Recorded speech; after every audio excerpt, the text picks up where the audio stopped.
സ്നേഹമുള്ള കർത്താവിൻ്റെ സന്നിധിയിലേക്ക് നിങ്ങളെ എല്ലാവരെയും സന്തോഷത്തോടും വളരെ പ്രതീക്ഷയോടും ആവേശത്തോടും കൂടെ ഞാൻ സ്വാഗതം ചെയ്യുകയാണ്. ദൈവത്തിങ്കൽ നിന്ന് വലിയൊരു മാന്യ പദവി നമുക്ക് ഓരോരുത്തർക്കും സ്വീകരിക്കുവാൻ കഴിയും. ദൈവസന്നിധിയിൽ നിന്ന് ഒരു മാന്യ പദവി നമുക്കെല്ലാവർക്കും സ്വീകരിക്കുവാൻ കഴിയും. ദൈവസന്നിധിയിൽ കേൾക്കുന്ന തിരുവെഴുത്തിനെ നമ്മുടെ ജീവിതത്തിൽ ജീവനുള്ള ചലിക്കുന്ന അനുഭവങ്ങളാക്കി മാറ്റുവാൻ കഴിയും.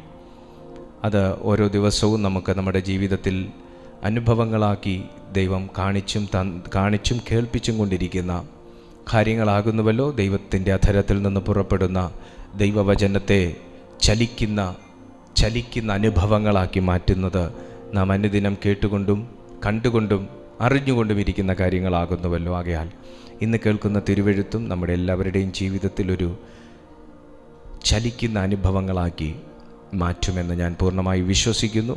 പെന്തക്കോസ്ത് അതൊരു മതമല്ല, അതൊരു പ്രത്യേക വിഭാഗമല്ല, അതൊരു സംഘടനയല്ല, അതൊരു അനുഭവമാണ്. പെന്തക്കോസ്ത് എന്നത് ഒരനുഭവമാണ്. പെന്തക്കോസ്ത് എന്നതൊരു വ്യക്തിയല്ല, പെന്തക്കോസ്ത് എന്നത് ഒരനുഭവമാണ്. അപ്പോസ്തല പ്രവൃത്തികൾ 2 നാം കണ്ടിട്ടുള്ള ശിഷ്യന്മാരുടെ മേൽ പരിശുദ്ധാത്മാവ് ഇറങ്ങി വന്ന അനുഭവമാണ്. 50 എന്നർത്ഥമുള്ള പെന്തക്കോസ്റ്റ്, 50-ാം ദിവസം എന്നർത്ഥമുള്ള ആ പെന്തക്കോസ്തിൻ്റെ ശക്തി എന്താണ് എന്നുള്ളത് ഞാൻ പറയാതെ തന്നെ ഒരു പ്രസംഗത്തിലൂടെ അതിനെ വെളിപ്പെടുത്താതെ തന്നെ ഇന്ന് ഈ സന്ദേശം കേട്ടുകൊണ്ടിരിക്കുന്ന എല്ലാ ദൈവമക്കളും അനുഭവിച്ചിട്ടുള്ളതും ആ പെന്തക്കോസ്ത് ശക്തിയുടെ മഹത്വത്തെ, ആനന്ദത്തെ തൊട്ടറിഞ്ഞിട്ടുള്ളതും രുചിച്ചറിഞ്ഞിട്ടുള്ളവരുമാണ് എന്ന് ഞാൻ മനസ്സിലാക്കുന്നു. എന്നാൽ ആർക്കെങ്കിലും ഇതുവരെ പെന്തക്കോസ്തിൻ്റെ ശക്തി എന്താണ് എന്ന് മനസ്സിലായിട്ടില്ല എന്നുണ്ടെങ്കിൽ നിങ്ങൾ തികഞ്ഞ പ്രാർത്ഥനയോടെ നിങ്ങൾ ഇന്നത്തെ ഈ മീറ്റിങ്ങിൽ അറ്റൻഡ് ചെയ്യുമെങ്കിൽ ആശീർവാദത്തിന് മുൻപേ കർത്താവ് ആ ശക്തി നിങ്ങളുടെ മേൽ അയച്ചിരിക്കും. പരിശുദ്ധാത്മാവ് ആർക്കും മുഖപക്ഷം കാണിക്കുന്ന ഒരു വ്യക്തിത്വമല്ല, ആരോടും അകന്നു നിൽക്കുന്ന ദാഹിക്കുന്ന ഒരു വ്യക്തിയെ നിറയ്ക്കാതെ പോകുന്ന ഒരു വ്യക്തിത്വമല്ല. പരിശുദ്ധാത്മാവ് എന്നത് വ്യക്തമായ ഒരു വ്യക്തിത്വമാകൊണ്ട് ആ വ്യക്തിയുടേതാകുന്ന സ്വഭാവങ്ങളുള്ളതുകൊണ്ട്, ആ വ്യക്തിത്വത്തിൽ ഒരു നേരുള്ളതുകൊണ്ട് ദാഹത്തോടിരിക്കുന്ന നിങ്ങളെ അവിടുന്ന് സന്ദർശിച്ചിട്ട് നിങ്ങളെ ദാഹം തീരുവോളം നിറയ്ക്കുന്ന ഒരു അരുമനാഥനാണ് എന്ന് ഞാൻ നിങ്ങളെ ഓർമ്മിപ്പിക്കുകയാണ്. ഹല്ലേലൂയ. പെന്തക്കോസ്തിൻ്റെ അനുഭവം ഓരോ വ്യക്തികളിലും അവർ വിശ്വസിക്കുന്ന അളവിനൊത്തവണ്ണം വ്യത്യസ്തമായ രീതികളിലാണ് വെളിപ്പെട്ട് കണ്ടിട്ടുള്ളത്. എൻ്റെ വ്യക്തിപരമായ ജീവിതത്തിൽ പെന്തക്കോസ്തിൻ്റെ അനുഭവം എൻ്റെ ജീവിതത്തിൽ വന്നത് പെന്തക്കോസ്തിൻ്റെ ഒരു ശക്തി, ആ പരിശുദ്ധാത്മാവിൻ്റെ ശക്തി വന്നത് ഞാൻ കരുതുന്നില്ല കർത്താവിൻ്റെ ശിഷ്യന്മാരുടെ മേൽ വന്നതുപോലത്തെ ഒരനുഭവത്തിലാണെന്ന്. ഒരുപക്ഷേ ക്രിസ്തീയ സമൂഹത്തിലുള്ള ചില വ്യക്തികൾക്ക് പോലും ഇതെന്തുകൊണ്ട് ഇങ്ങനെ എന്ന് ചിന്തിക്കാവുന്ന നിലകളിൽ വിസ്ഫോടനകരമാകുന്ന ഒരു രീതിയിലായിരുന്നു എൻ്റെ മേൽ പരിശുദ്ധാത്മാവ് വന്നപ്പോൾ എനിക്കുണ്ടായ അനുഭവം. കാരണം ഞാൻ എന്ന വ്യക്തിയിലേക്ക് മറ്റൊരു ഉയർന്ന തലത്തിൽ വസിക്കുന്ന ആ ദൈവശക്തി എൻ്റെ ഈ മർത്യ ശരീരത്തിലേക്ക് വന്ന സമയം എൻ്റെ അകത്തെ മനുഷ്യൻ ആ ശക്തിയോട് പ്രതികരിച്ച വിധവും എൻ്റെ ശരീരം ആ ശക്തിയോട് പ്രതികരിച്ച വിധവും ഭയങ്കരമാകുന്ന വ്യത്യസ്തമാകുന്ന ഒരനുഭവമായിരുന്നു. അത് ഞാൻ വീണ്ടും പറയുന്നു, അത് എല്ലാ ദൈവത്തെ അറിഞ്ഞവർക്കും ഒരുപക്ഷെ അത് മനസ്സിലാക്കിക്കൊള്ളാൻ അല്ലെങ്കിൽ മനസ്സിലാകാൻ കഴിയണമെന്നില്ല. ഞാൻ നമ്മുടെ ഈ അനുഭവത്തിൽ തന്നെ നിൽക്കുന്നവർക്ക്, ഈ പെന്തക്കോസ്ത് അനുഭവത്തിൽ തന്നെ നിൽക്കുന്നവർക്ക്, രക്ഷിക്കപ്പെട്ടവർക്ക്, സ്നാനമേറ്റവർക്ക് പോലും പലപ്പോഴും അത് എന്തുകൊണ്ട് എന്ന് അവർക്ക് വിവരിക്കാനോ മനസ്സിലാക്കി എടുക്കാനോ കഴിയാത്തതുപോലെ വ്യത്യസ്തമായിരുന്നു ആ ഒരു അനുഭവം. കാരണം ആ ഒരു അനുഭവത്തിന് ശേഷം എന്നോട് ചോദിച്ചു മനസ്സിലാക്കി, അത് വന്നപ്പോഴുള്ള നിൻ്റെ അനുഭവം എന്തായിരുന്നു, അതെങ്ങനെയാണ് നിനക്ക് അനുഭവപ്പെട്ടത്, പരിശുദ്ധാത്മാവ് നിൻ്റെ മേൽ വന്നപ്പോൾ അതെങ്ങനെയായിരുന്നു, എന്തുകൊണ്ടാണ് ഇത്ര ശക്തി പ്രാപിച്ചത്, എന്തുകൊണ്ടാണ് ഇത്ര ദൂരത്തിലേക്ക് നീ തെറിച്ചു പോയത്, ഇങ്ങനെ പല രീതിയിൽ ഉള്ള ചോദ്യങ്ങൾ ഉണ്ടായി. ചിലർക്കത് ഭൂതബാധയാണെന്ന് തോന്നാം, ചിലർക്കത് ഭൂതം ഇളകിയതാണെന്ന് തോന്നാം, മേ ബി ആയിരിക്കാം, അല്ലായിരിക്കാം, പലർക്ക് പല രീതിയിലാണ്. എന്നാൽ ഞാൻ ഇങ്ങനെയാണ് എൻ്റെ മേൽ വന്ന ശക്തിയെക്കുറിച്ച് എനിക്കല്ലേ പറയാൻ പറ്റത്തുള്ളൂ. ഞാൻ ഇങ്ങനെയാണ് മനസ്സിലാക്കിയത്, ആ വിശുദ്ധമായ ആത്മാവ് എന്നിലേക്ക് സ്വീകരിക്കാൻ ഞാൻ ആദ്യം എന്നെ ഒരുക്കി കൊടുത്തു. ആമേൻ, ഹല്ലേലൂയ. ആ വിശുദ്ധമായ ആത്മാവ് എന്നിലേക്ക് സ്വീകരിക്കാൻ ഞാൻ ആദ്യം എന്നെ ഒരുക്കി കൊടുത്തു. ഞാൻ വളരെ ലളിതമായ ഭാഷയിലാണ് പറയുന്നത്. കാരണം എല്ലാവരും പരിശുദ്ധാത്മാവ് പ്രാപിച്ചവരാണ് ഇന്നത്തെ മെസ്സേജിൽ കേൾക്കണം എന്നില്ല. എല്ലാവരും പരിശുദ്ധാത്മാവ് പ്രാപിച്ചവരാകണമെന്നില്ല. പെന്തക്കോസ്തിൻ്റെ ശക്തിയിൽ ആരാധിക്കുന്നവരാകണമെന്നില്ല. പല രീതിയിൽ പല കമ്മ്യൂണിറ്റിയിലുള്ളവർ കൂടി വരുന്ന ഒരു കൂട്ടായ്മയാണ്. എല്ലാവർക്കും സ്വാതന്ത്ര്യമുള്ളൊരു കൂട്ടായ്മയാണ് നമ്മുടെ ഈ കൂട്ടായ്മ. അപ്പോൾ വ്യത്യസ്തരായിട്ടുള്ള ആൾക്കാർ, ക്രിസ്തീയ ജീവിതത്തിൽ ശൈശവാവസ്ഥയിൽ നിൽക്കുന്നവർ, വളർന്നുകൊണ്ടിരിക്കുന്നവർ, വളർന്നവർ, എല്ലാവരും ശുശ്രൂഷയിൽ നിൽക്കുന്നവർ, ശുശ്രൂഷയ്ക്ക് ആഗ്രഹിക്കുന്നവർ, പരിശുദ്ധാത്മാവിന് വേണ്ടി പ്രാർത്ഥിച്ചുകൊണ്ടിരിക്കുന്നവർ, അങ്ങനെ വ്യത്യസ്തമാകുന്ന വിഭാഗത്തിലുള്ള ആൾക്കാർ കേൾക്കുന്നത് കൊണ്ട് എല്ലാവർക്കും മനസ്സിലാകുന്ന രീതിയിൽ ലളിതമായി ഞാൻ പറയുകയാണ് എൻ്റെ അനുഭവത്തിൽ നിന്ന് എങ്ങനെയാണ് പരിശുദ്ധാത്മാവിനെ ഞാൻ സ്വീകരിച്ചത്, അല്ലെങ്കിൽ എന്നിലേക്ക് ആ ശക്തി വന്നത് എന്ന് ചോദിച്ചാൽ ആദ്യം ഞാൻ എന്നെ ഒരുക്കി. ഞാൻ വിശ്വസിച്ചു അങ്ങനെ ഒരു ശക്തി ഉണ്ട്. ആദ്യം ചെയ്യേണ്ടത്, അങ്ങനെ ഒരു ശക്തി ഉണ്ട്, ആ ശക്തിക്കൊരു വ്യക്തിത്വമുണ്ട് എന്ന് നമ്മൾ മനസ്സിലാക്കണം. അങ്ങനെ ഒരു ശക്തിയുണ്ട്, പരിശുദ്ധാത്മാവിൻ്റെ ശക്തിയുണ്ട് എന്നും ആ ശക്തിക്കൊത്ത ഒരു വ്യക്തിത്വമുണ്ട് എന്നും അതൊരു പേഴ്സണാണ് എന്നും നമ്മൾ മനസ്സിലാക്കണം. വിശുദ്ധ ബൈബിളിലുണ്ടെങ്കിൽ നമ്മളത് മനസ്സിലാക്കണം. ആ വ്യക്തി എനിക്ക് വേണ്ടി അയക്കപ്പെട്ടതാണ് എന്ന് ഞാൻ ആദ്യം മനസ്സിലാക്കണം, ഞാൻ വിശ്വസിക്കണം. ആ വ്യക്തിയെ എൻ്റെ ജീവിതത്തിലേക്ക് സ്വീകരിക്കാൻ ഞാനൊരു സ്പേസ് ഉണ്ടാക്കണം. എൻ്റെ വീട്ടിൽ ഞാനൊരു ഗസ്റ്റിനെ ഇൻവൈറ്റ് ചെയ്തിട്ട്, എൻ്റെ വീട്ടിൽ എനിക്കും എൻ്റെ വൈഫിനും മാത്രം ഇരിക്കാനുള്ള 2 ചെയർ എടുത്തിട്ടാൽ, അവർ വന്നതിന് ശേഷം ഞാൻ കയറിയിരുന്നാൽ വരുന്ന ഗസ്റ്റ് എവിടെ ഇരിക്കും? നമ്മൾ ഇൻവൈറ്റ് ചെയ്ത ഗസ്റ്റിനിരിക്കാൻ ഞാനൊരു ചെയർ ഒരുക്കണം. ഇതുപോലെ നമ്മൾ ഇൻവൈറ്റ് ചെയ്യുന്ന ഒരു വ്യക്തിത്വമായിട്ടാണ് ഹോളി സ്പിരിറ്റ് നമ്മുടെ ജീവിതത്തിലേക്ക് വീണ്ടും ജനിച്ചതിന് ശേഷം വരുന്നത്. ആ ഹോളി സ്പിരിറ്റിനെ നമ്മുടെ ജീവിതത്തിലേക്ക് സ്വീകരിച്ചിരുത്താൻ, പൂർണ്ണ മര്യാദയോടുകൂടെ നമ്മൾ സ്വീകരിച്ചിരുത്താൻ ആദ്യം ഒരു സ്പേസ് ഒരുക്കണം. എൻ്റെ വീട്ടിൽ വന്ന ഗസ്റ്റിന് ചെയറുണ്ട്, പക്ഷേ ചെയറിലെല്ലാം കുഞ്ഞുങ്ങളുടെ ബാഗും ബുക്സും അവരുടെ ഡ്രസ്സുകളും അവർ സ്കൂളിൽ നിന്ന് വന്നപ്പോൾ ഊരിയിട്ട യൂണിഫോമും, അങ്ങനെ ഇതും ചപ്പും ചവറും എല്ലാം വാരി വലിച്ച് ഞാൻ അവിടുത്തെ ചെയറിലിരുന്നാൽ ഗസ്റ്റ് വന്ന് ഇങ്ങനെ നോക്കും, ഞാൻ എവിടെ ഇരിക്കണം, ഒഴിഞ്ഞ ഏതെങ്കിലും ഒരു ചെയർ ഉണ്ടെങ്കിൽ കയറി ഇരിക്കായിരുന്നു നോക്കും. അതുകൊണ്ട് ഞാൻ എന്തോ ചെയ്യും, ഞാനൊരു ഗസ്റ്റിനെ ഇൻവൈറ്റ് ചെയ്തിരിക്കുന്നു എന്ന് മനസ്സിലാക്കി മാറ്റേണ്ട വസ്തുക്കളെല്ലാം ആ പ്രിമിസസിൽ നിന്ന് മാറ്റി വരുന്ന ഗസ്റ്റിനെ നമ്മൾ ആദരിക്കേണ്ടതിന്, അവരെ അവമര്യാദയോട് അവരോട് പെരുമാറാതിരിക്കേണ്ടതിന്, അവരുടെ മനസ്സിനൊരു അതൃപ്തി നമ്മളോട് ഉണ്ടാകാതിരിക്കേണ്ടതിന് മാറ്റേണ്ടത് നമ്മുടെ പ്രെമിസസിൽ നിന്ന്, നമ്മുടെ ഏരിയയിൽ നിന്ന്, ആ ഗസ്റ്റ് ശ്രദ്ധിക്കുന്ന ഭാഗത്ത് നിന്ന് മാറ്റണം.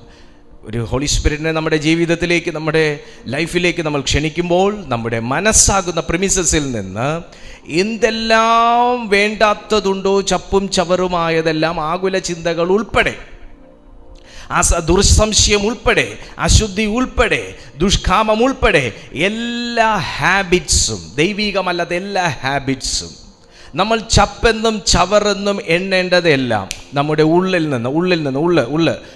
നിന്ന് മനസ്സിൽ നിന്ന് മാറ്റണം. കേവലം നമ്മൾ പുറത്തു നിന്ന് എന്തെങ്കിലും മാറ്റി എല്ലാം മനസ്സിൽ ഒതുക്കി വെച്ച് കഴിഞ്ഞാൽ പുറത്തു നിന്ന് നമ്മൾ മാറ്റിയത് കൊണ്ടോ മാറ്റാത്തത് കൊണ്ടോ യാതൊരർത്ഥവുമില്ല. അതുകൊണ്ട് നമ്മുടെ മനസ്സിന് വളരെയേറെ ഇമ്പോർട്ടൻസ് വിശുദ്ധ ബൈബിൾ നൽകുന്നത് കൊണ്ട് നമ്മുടെ മനസ്സിൽ നിന്ന് നീക്കേണ്ടത് എല്ലാം നമ്മൾ നീക്കണം. പരിശുദ്ധാത്മാവിന് ഇരിക്കാൻ കഴിയാത്തത് എല്ലാം നമ്മുടെ ഉള്ളിൽ നിന്നും മാറ്റണം. കാരണം അത്ര സെൻസിറ്റീവാണ് ഹോളി സ്പിരിറ്റ്. ആ സ്പിരിറ്റിൻ്റെ പ്രത്യേകതയെക്കുറിച്ച് തന്നെ ആ വാക്കിലുണ്ട് ഹോളി സ്പിരിറ്റ്, പരിശുദ്ധമായ ആത്മാവ്. പരിശുദ്ധമായ ആത്മാവ് പരിശുദ്ധമായ സ്ഥലത്ത് മാത്രമേ ലാൻഡ് ചെയ്യത്തുള്ളൂ. ഹെലികോപ്റ്റർ ഒരിക്കലും റെയിൽവേ ട്രാക്കിൽ ഇറങ്ങി നിൽക്കുന്ന ചരിത്രമില്ല. എയ്റോപ്ലെയിൻ ഒരിക്കലും വെള്ളത്തിലൂടെ ഓടിച്ചുകൊണ്ട് പോയ ചരിത്രമില്ല. അതിന് പറക്കാനൊരു സ്ഥലമുണ്ട്, അതിന് ലാൻഡ് ചെയ്യാനൊരു ഹെലിപാഡുണ്ട്. അതുപോലെ ഹോളി സ്പിരിറ്റ് നമ്മൾ ലാൻഡ് ചെയ്യാൻ നമ്മളൊരു സ്ഥലം ഒരുക്കി ഇടണം. അതാണ് നമ്മുടെ മനസ്സ്, നമ്മുടെ ഹൃദയം. ഹോളി സ്പിരിറ്റ് ഒരു വ്യക്തിയിലേക്ക് വന്നു കഴിഞ്ഞാൽ കേവലം അവൻ്റെ ആത്മാവിനെ മാത്രമല്ല കൺട്രോൾ ചെയ്യുന്നത്, അവൻ്റെ മനസ്സിനെ മാത്രമല്ല കൺട്രോൾ ചെയ്യുന്നത്. ഞാൻ വിശുദ്ധ ബൈബിൾ വായിച്ചതിൻ്റെ അടിസ്ഥാനത്തിൽ അവൻ്റെ ശരീരം ഉൾപ്പെടെ കൺട്രോൾ ചെയ്യുന്നു, അവൻ്റെ ശരീര അവയവങ്ങൾ ഉൾപ്പെടെ കൺട്രോൾ ചെയ്യുന്നു. ഞാൻ തിരുവഴുത്തിലേക്ക് കടക്കുക കേട്ടോ. ശരീര അവയവങ്ങൾ ഉൾപ്പെടെ കൺട്രോൾ ചെയ്യുന്നു. ശരീര അവയവങ്ങൾ ഉൾപ്പെടെ, സഹോദര, ശരീര അവയവങ്ങൾ ഉൾപ്പെടെ കൺട്രോൾ ചെയ്യുന്നു. സഹോദരി, ശരീര അവയവങ്ങൾ ഉൾപ്പെടെ കൺട്രോൾ ചെയ്യുന്നു. ഞാനോരോ സ്ഥലത്ത് പ്രാർത്ഥിക്കാൻ പോകുന്ന, ഞാൻ മീറ്റിങ്ങിന് പോകുന്ന സമയത്തെല്ലാം എന്നോട് വളരെ വളരെ വളരെ ദാഹത്തോടെ പേഴ്സണലി എന്നോട് സംസാരിക്കാൻ അവസരം കിട്ടുന്ന സമയം ഓരോരുത്തർ വന്ന് എന്നോട് പറയാറുണ്ട്, ആണെന്നും പെണ്ണെന്നും വ്യത്യാസമില്ലാതെ, വിവാഹം കഴിഞ്ഞവരെന്നും കഴിയാത്തവരെന്നും വ്യത്യാസമില്ല, അവരെന്നോട് ഓടി വന്ന് പറയാറുണ്ട്, രഹസ്യത്തിൽ പറയാറുണ്ട്, പാസ്റ്റർ ഇങ്ങനൊരു പ്രശ്നം എൻ്റെ ലൈഫിലുണ്ട്, എനിക്ക് നിയന്ത്രിക്കാൻ പറ്റുന്നില്ല, എനിക്കതിനെ കൺട്രോൾ ചെയ്യാൻ പറ്റും, എനിക്ക് ആഗ്രഹം, എനിക്ക് വേണ്ട, എനിക്ക് ചവരനെ വലിച്ചെറിയണമെന്ന് എനിക്ക് ആഗ്രഹമുണ്ട്. പക്ഷെ വീണ്ടും അതേ ടൈമാകുമ്പോൾ അതെന്നെ കീഴ്പ്പെടുത്തുന്നു, ആ ഒരു വികാരം എന്നെ കീഴ്പ്പെടുത്തുന്നു, ആ ഒരു അടിമത്തത്തിലേക്ക് എന്നെ കൊണ്ടുപോകുന്നു. അത് ചെയ്തു കഴിയുമ്പോൾ പിന്നെയും ഞാൻ ആകെ കുറ്റബോധമുള്ളൊരു മനസ്സാക്ഷിയുള്ള മനുഷ്യനായി ഞാൻ ആകെ മരിച്ചാൽ എന്താന്ന് വരെ ഞാൻ ചിന്തിച്ചു പോകുന്നൊരവസ്ഥയിലിരിക്കുന്നു എന്ന് പറഞ്ഞ് കരഞ്ഞുകൊണ്ട് വിങ്ങിപ്പൊട്ടിക്കൊണ്ട് എൻ്റെ മുമ്പിൽ സംസാരിച്ച ഒത്തിരി ദൈവമക്കളുണ്ട്.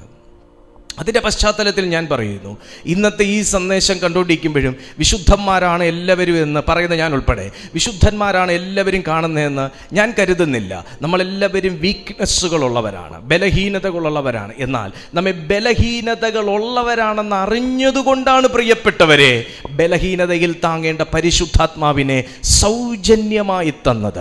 ഇവിടെ രജിസ്റ്റർ ചെയ്യൂ, അപ്പോൾ നിങ്ങൾക്ക് പരിശുദ്ധാത്മാവിനെ കിട്ടുമെന്നല്ല കർത്താവ് പറഞ്ഞത്. ഇത്ര രൂപ തന്ന് മെമ്പർഷിപ്പ് എടുക്കും, അപ്പോൾ നിങ്ങൾക്ക് പരിശുദ്ധാത്മാവിനെ തരുമെന്നല്ല പറഞ്ഞത്.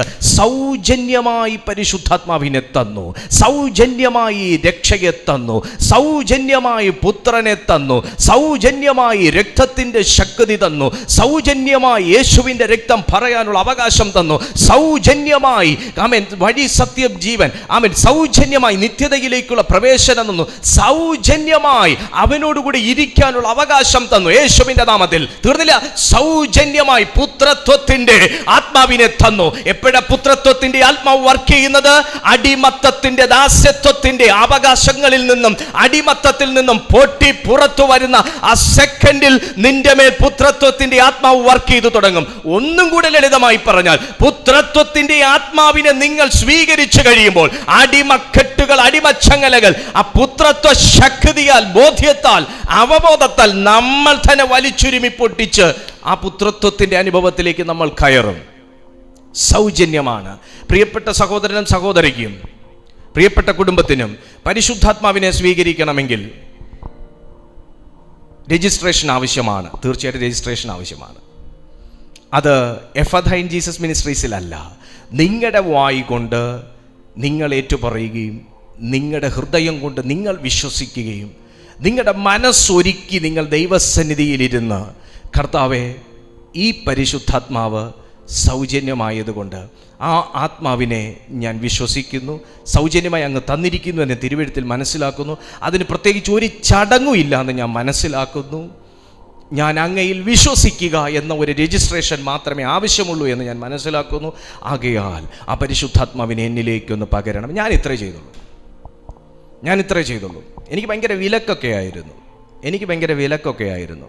മനുഷ്യൻ വെച്ചേക്കുന്ന കുറേ സിസ്റ്റങ്ങളുണ്ടല്ലോ, അപ്പോൾ അതിൻ്റെ കുറേ വിലക്കുണ്ടായിരുന്നു. പരിശുദ്ധാത്മാവിനെ വേണ്ടി എനിക്ക് വേണ്ടി പ്രാർത്ഥിക്കത്തില്ലായിരുന്നു.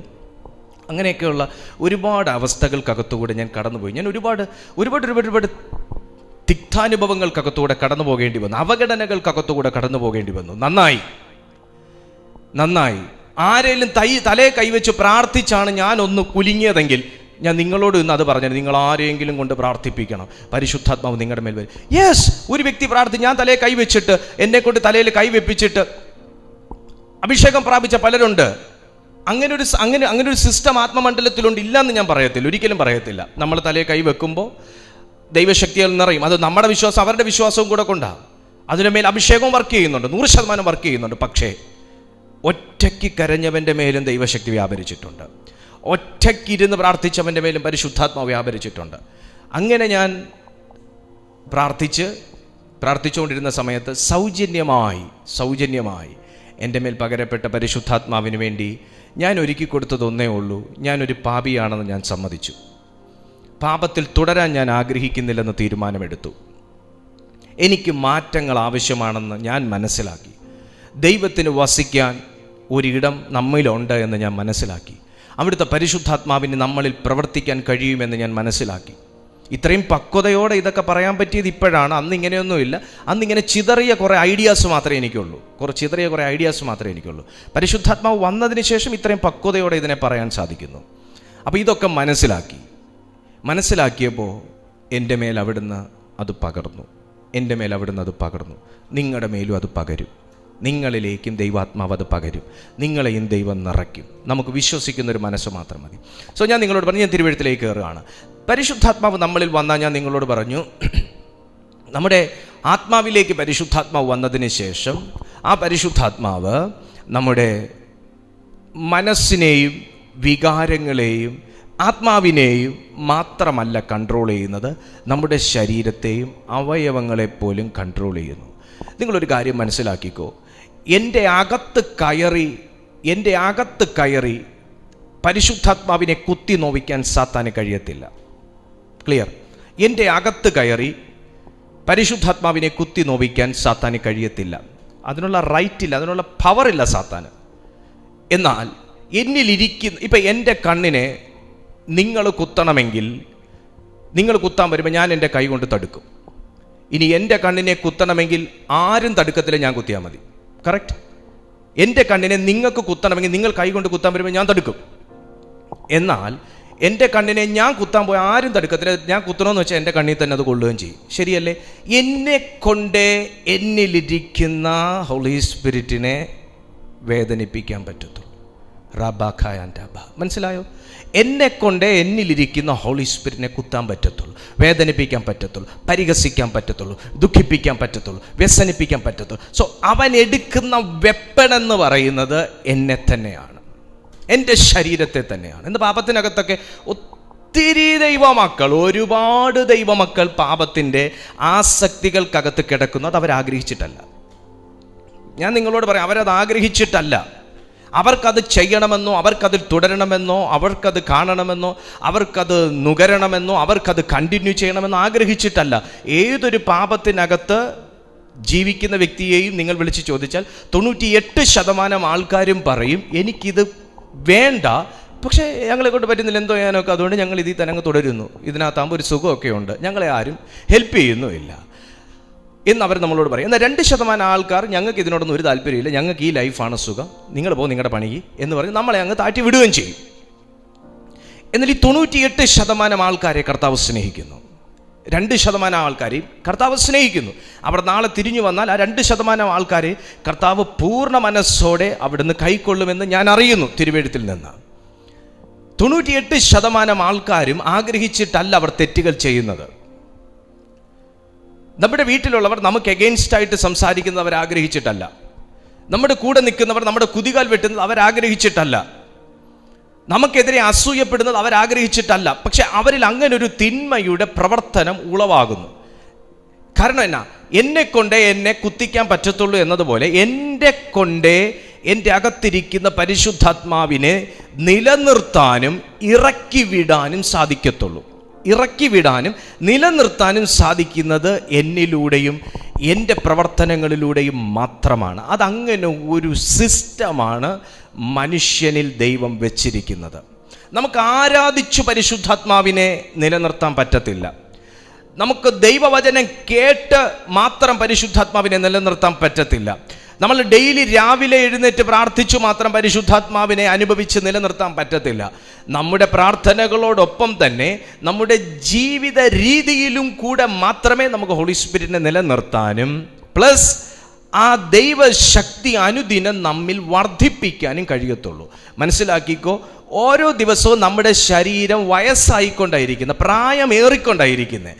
എന്നാൽ പ്രായം ഏറാൻ പാടില്ലാതെ വാർദ്ധക്യം ചെല്ലുന്തോറും മനുഷ്യ ശരീരത്തിൻ്റെ ആരോഗ്യം കുറയും. എന്നാൽ ഒരു സ്പിരിച്വൽ ലൈഫിനെ സംബന്ധിച്ച് പറയുമ്പോൾ നമ്മൾ വാർദ്ധക്യത്തിലേക്ക് എത്തിയാലും നമ്മിലിരിക്കുന്ന ദൈവശക്തി അത് ചെറുപ്പമായില്ല എന്നുണ്ടെങ്കിൽ വാർദ്ധക്യം എത്തുന്നതിന് മുന്നേ സാത്താൻ അടിച്ച് താഴെയിടും. ഹല്ലേലൂയ. അപ്പോൾ ആ ദൈവശക്തിയുടെ പ്രഭാവലയം നമ്മൾ അനുദിനം കാത്തു സൂക്ഷിച്ച് അതിനെ അധികം നമ്മൾ കരുത്തുറ്റതാക്കി മാറ്റണമെങ്കിൽ കേവലം വചന മെഡിറ്റേഷൻ കൊണ്ട് മാത്രം പറ്റത്തില്ല, പ്രാർത്ഥന കൊണ്ട് മാത്രം പറ്റത്തില്ല. നമ്മുടെ ജീവിതത്തിന് വളരെ പ്രാധാന്യം ഉണ്ട്. പൗലോസ് പോലും അത് പറയുന്നു, യേശു പറഞ്ഞിരിക്കുന്നു, പത്രോസും പറഞ്ഞിരിക്കുന്നു, യോഹന്നാനും പറഞ്ഞിരിക്കുന്നു, വെളിപ്പാട് പുസ്തകത്തിലും പറഞ്ഞിരിക്കുന്നു. ഹല്ലേലൂയ.